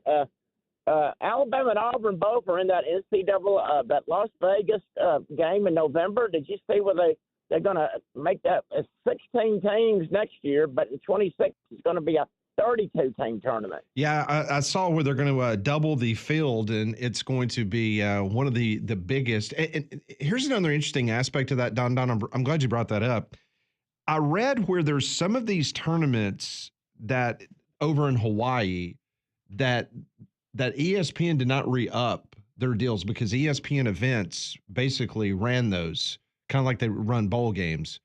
And it appears that they are like trying to move away And I don't know if it has anything to do. Remember UConn? Remember how pissed off they were this last year when they went over there and Dan Hurley just had an you know what fit about being on the island. So I think ESPN is trying to look at some more creative ways to have some of these tournaments. I don't know if they're involved in this expanded version of this tournament that you're referring to, but I think you're going to start seeing a big change with a lot of these pre-holiday tournaments that now with NIL heavily involved, unless these teams are going to get some huge payouts, they're probably not going to go. Well, actually, Pat, they pay the players in this tournament, and Auburn's going to play in that the next 3 years. Auburn signed a 3-year deal to play in that for the next 3 years. So I got to save money and try to go over there the third year. And I know, didn't Alabama played in that last year, didn't they? Yes, they played in Las Vegas and lost to Oregon in the championship game. That's right. Well, anyway, guys, always good to talk to y'all. And hey, it would not bother me if Alabama won tonight. I'm not going to be a hater, okay? That's good to hear. Thank you, Don. You've come a long way. All right, guys. Thank you. All right. Thank you. Appreciate it. Go Braves. I didn't see your picks. When are we going to debut the picks, the three-man front Major League Baseball season picks? Molly has them. I believe she'll be posting those momentarily. Okay. Be on the lookout for that at the number 3-man front there on Twitter. You can find us on Instagram as well. A variety of different ways that you can consume the show each and every day, including YouTube and Jocks TV right here terrestrially or on the Jocks 94.5 app. Take the show wherever you go throughout your travels. We will continue. We still have a special edition of Pat Ponders coming up. More of your text, a lot of creative text that we will get to, and phone calls. It's 3-man front on this tournament Thursday, opening day as well. Jocks 94.5.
121, three-man front.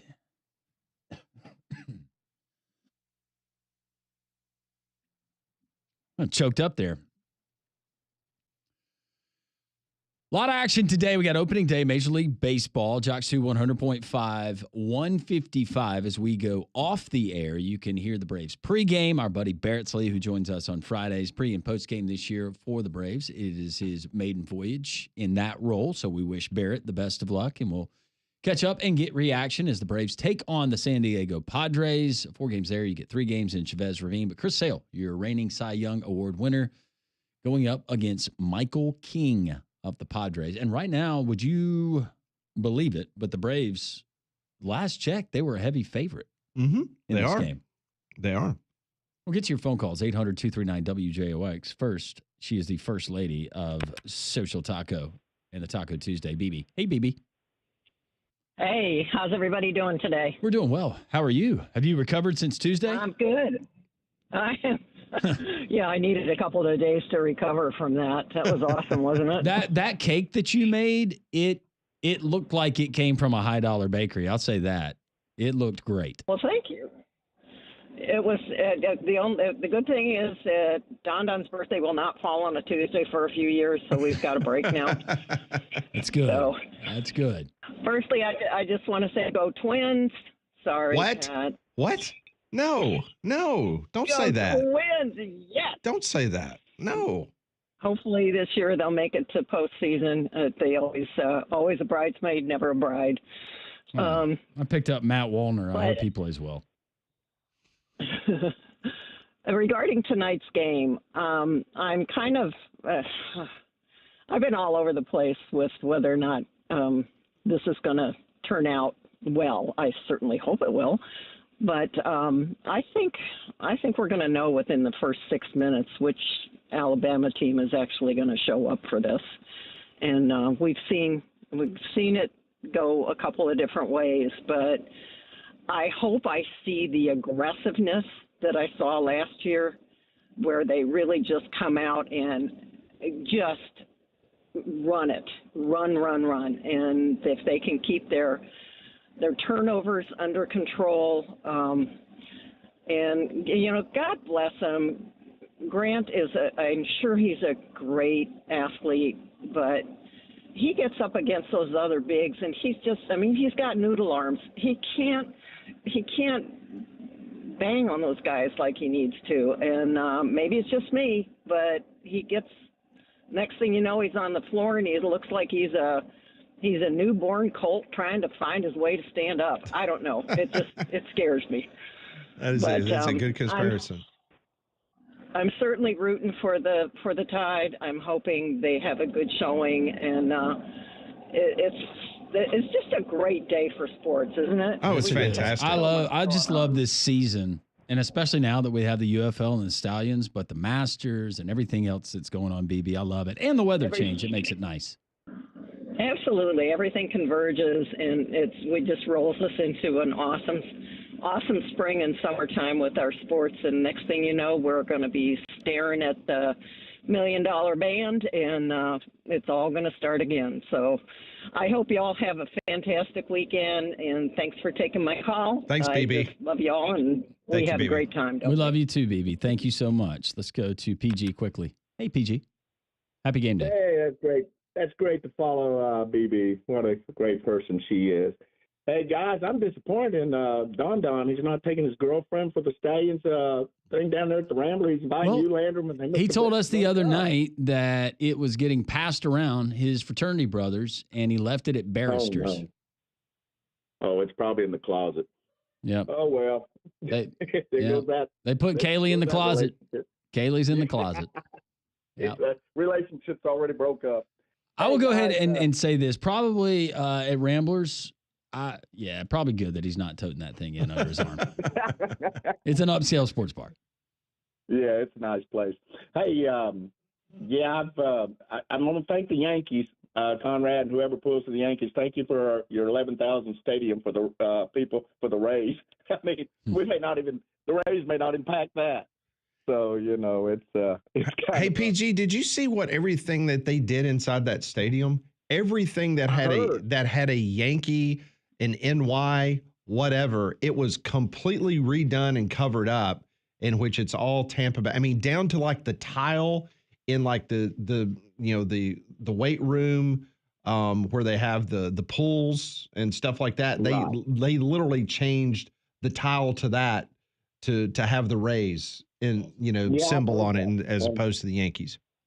And the Steinbrenners live in Tampa. They, their family. I mean, he had a shipyard down there, Steinbrenner George, and Tampa Shipyard he owned. And it's just their family's been there for years, and it's just amazing that they're not going to be too happy. I guess the Rays better start looking for a place to go if they don't get to stay in Tampa, because that's probably the last year they'll get to do that. I had heard about it, but when we went down for UAB in South Florida to Raymond James, and I looked at that facility, I was blown away. That place is beautiful. Yeah, and it looks just like the Yankee Stadium, just a smaller version. Yep. So I said, they got a pretty nice. Hey, I like it better than the Tropicana Stadium. Don't you guys? Yes. Horrible. No, Tropicana.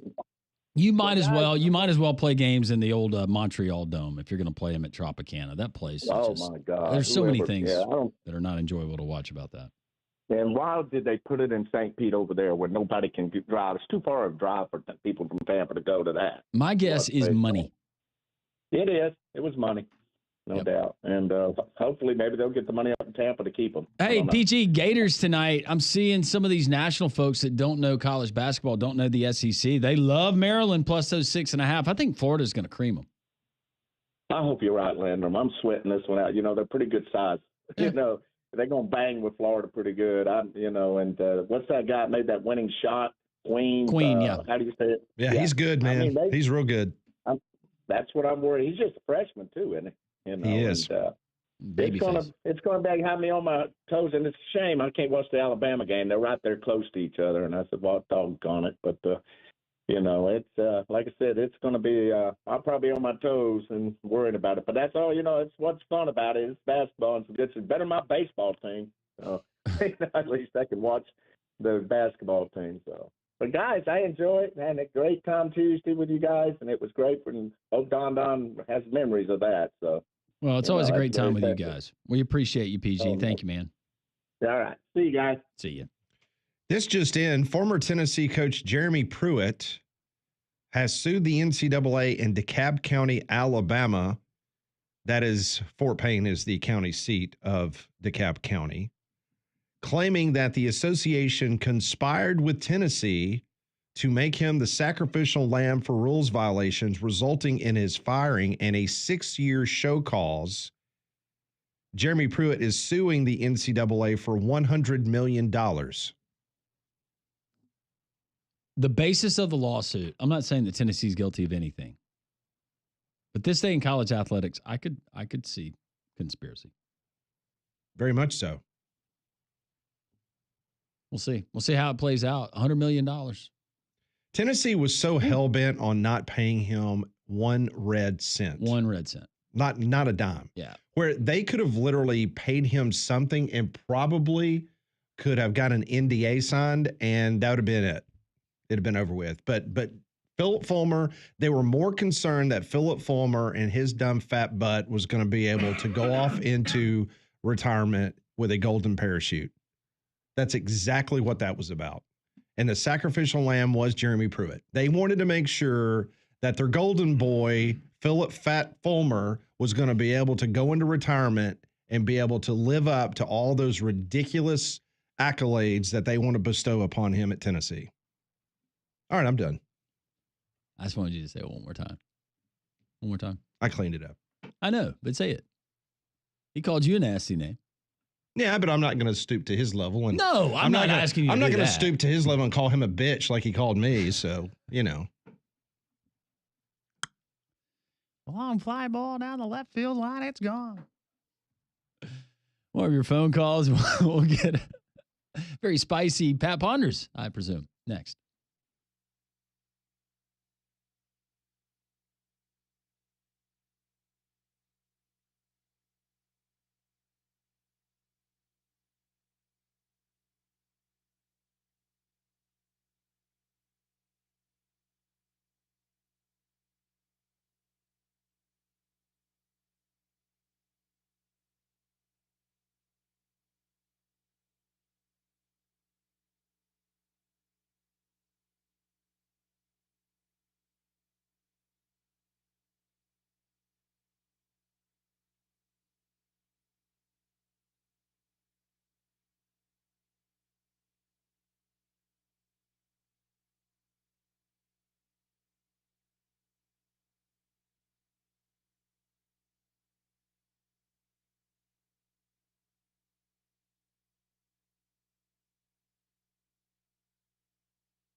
Will Wade may be already doing work at NC State. There it is, new post. Transfer portal in college basketball ramping up, heating up. So is Prize Picks. You know why? Because today is the first day. It's opening day of Major League Baseball season. Sorry, Dodgers and Cubs. We don't count that game or those two games. That I think only Pat, maybe a couple other people saw as they were broadcast in real time. Yeah, like 3:30 in the morning. That was back on what, the 18th? About a week and a half ago. Yeah. But today, Prize Picks, they make it really, really easy, whether it's tonight with college basketball or with professional baseball, which gets started today, and that's where I'm going to go. But I'm going to tell you right now, go to Prize Picks, download the app, fill out your information, set up your account, enter promo code WJOX.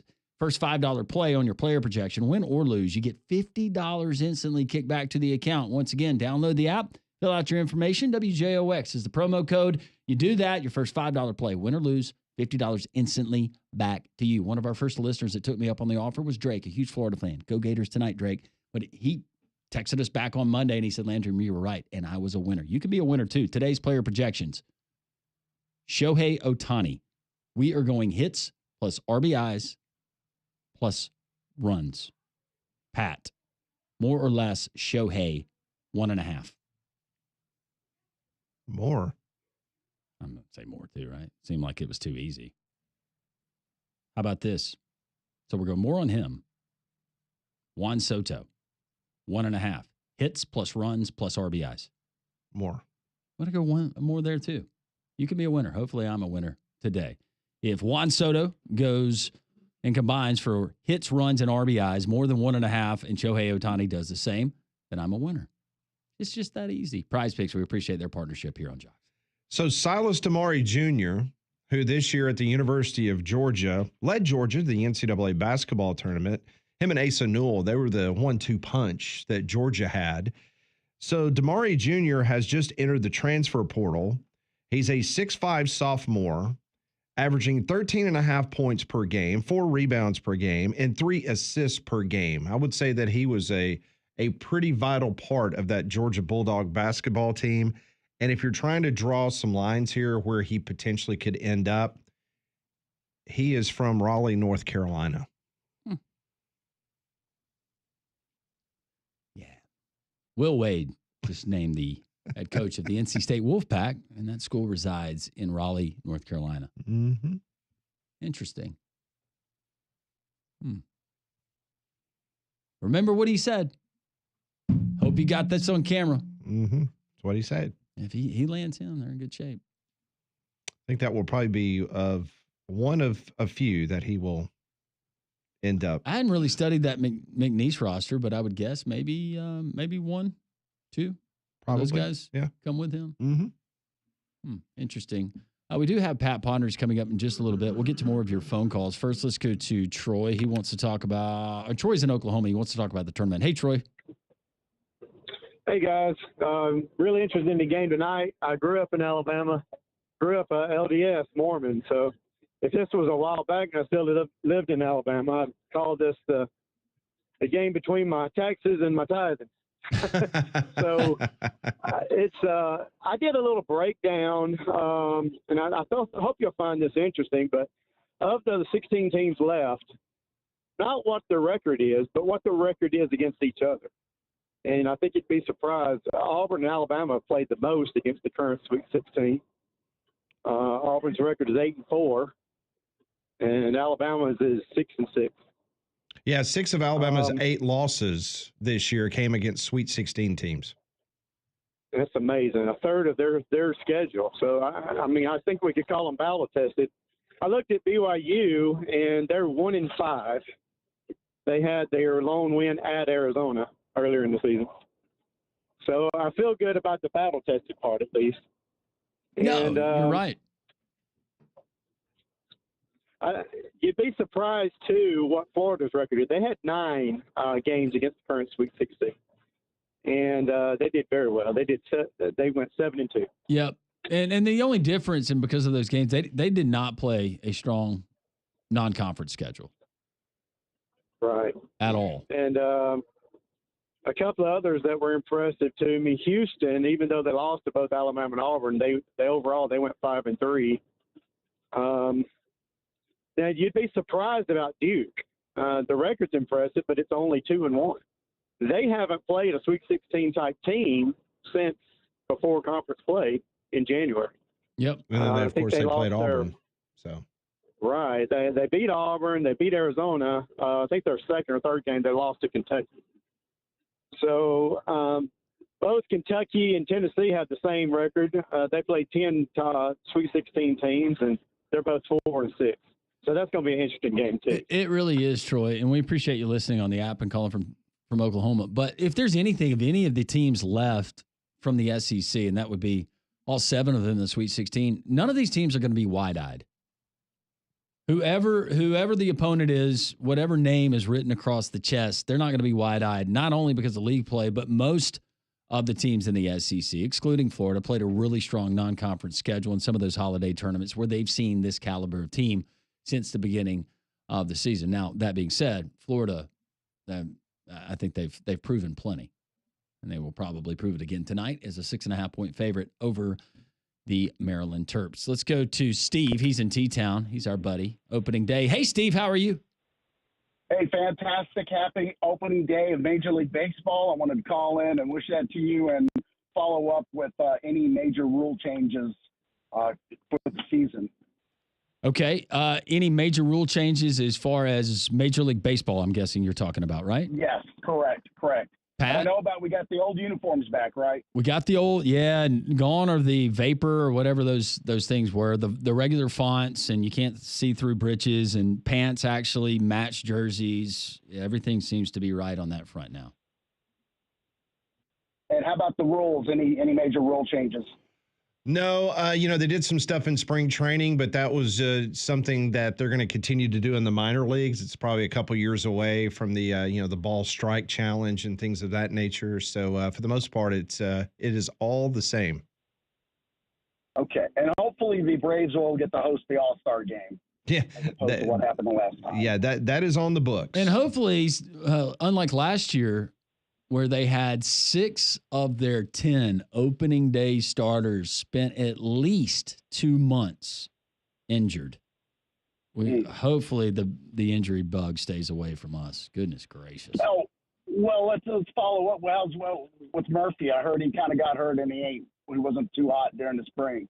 So how's he looking behind the plate? Well, he's not going to be playing for now. It's going to be Drake Baldwin, and he's going to be backed up by Trump. And Murphy is expected. Trump.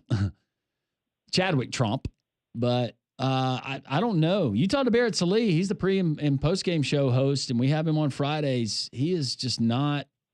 He's not singing Sean Murphy's praises. He was disappointing last year. I know he had the injury to start, but yeah, I'm excited about this Drake Baldwin kid. Top prospect in the organization. He's going to be fun to watch. Hopefully, he has a good opening day. Thank you, gentlemen. Let's have a great ball season. Go Braves. Chop on. It is opening day. Braves, you can hear them right after we go off the air, 155. You can hear Barrett and all of that fun there on Jocks 2, 100.5. Questions from Pat, special guest joining us. Pat Ponders is next on 3-Man Front.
146 three-man fronts. Thanks for joining us, all our friends in North Alabama, in the capital city of Montgomery, listening here in Birmingham terrestrially, and areas like Tuscaloosa and wherever you are. We've had calls, texts from all different parts of the country, from Long Island all the way out to California to Texas. We appreciate all of you listening on the Jocks 94.5 app. Take the host of shows wherever you go, all the content with you throughout your travels. Pat Smith, if you're just joining the show for the first time, provides us questions. We have no idea what the questions he's going to ask. Some of them, they'll make you think. This is why we call it Pat Ponders.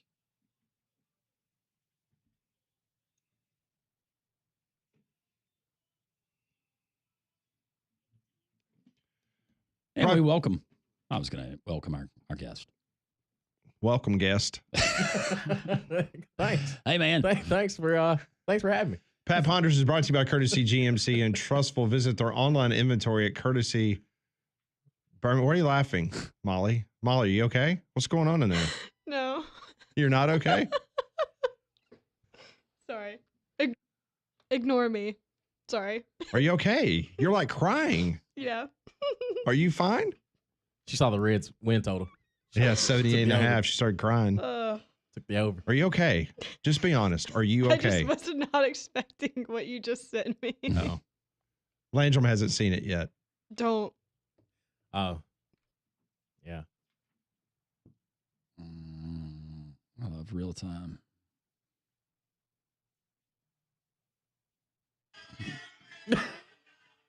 Good gosh. Oh, that's too good. Sorry, continue. My Okay, bad. question number one. Gosh. Which number one seed has the best chance of being upset in its Sweet 16 matchup? Is it Duke versus Arizona, Florida versus Maryland, Auburn versus Michigan, or Houston versus Purdue? Which one has the best opportunity to be upset? Nobody's nibbling at this one. I think it's Purdue. I really do. I think Purdue can get it done against Houston. I was going to go Duke with Arizona. I think Arizona could find a way to catch heat. And I mean, you're going to need some help if Cooper Flagg has a struggle, or you have to make him struggle a little bit.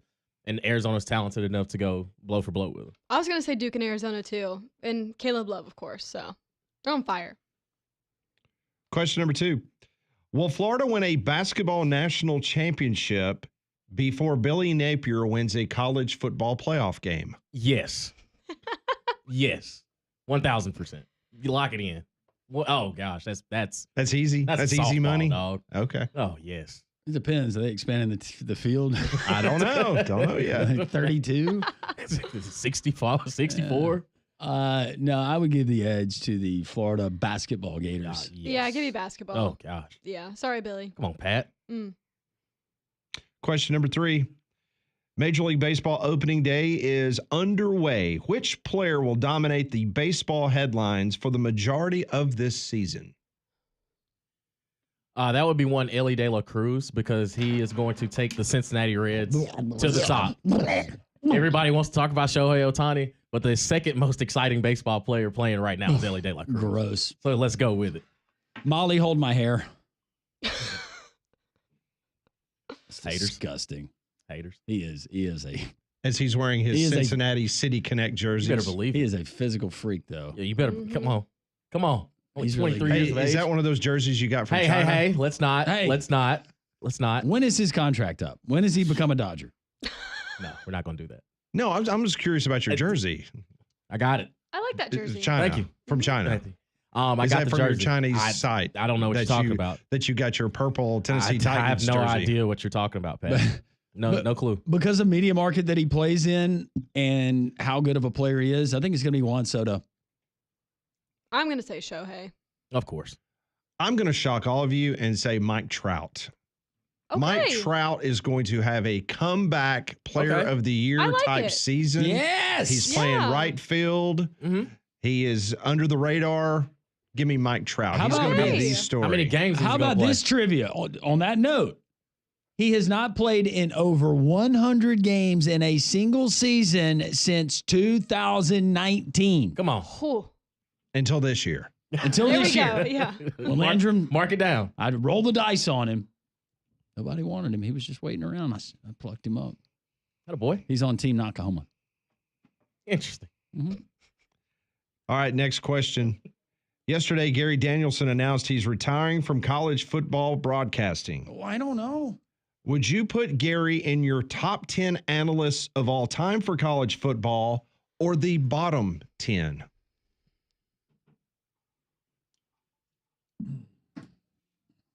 Let's see. Blackledge.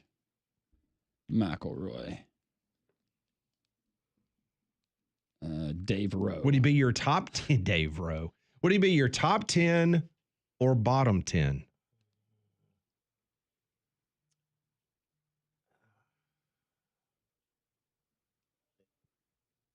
This one's hurting you, Damian. What's this going is tough. on?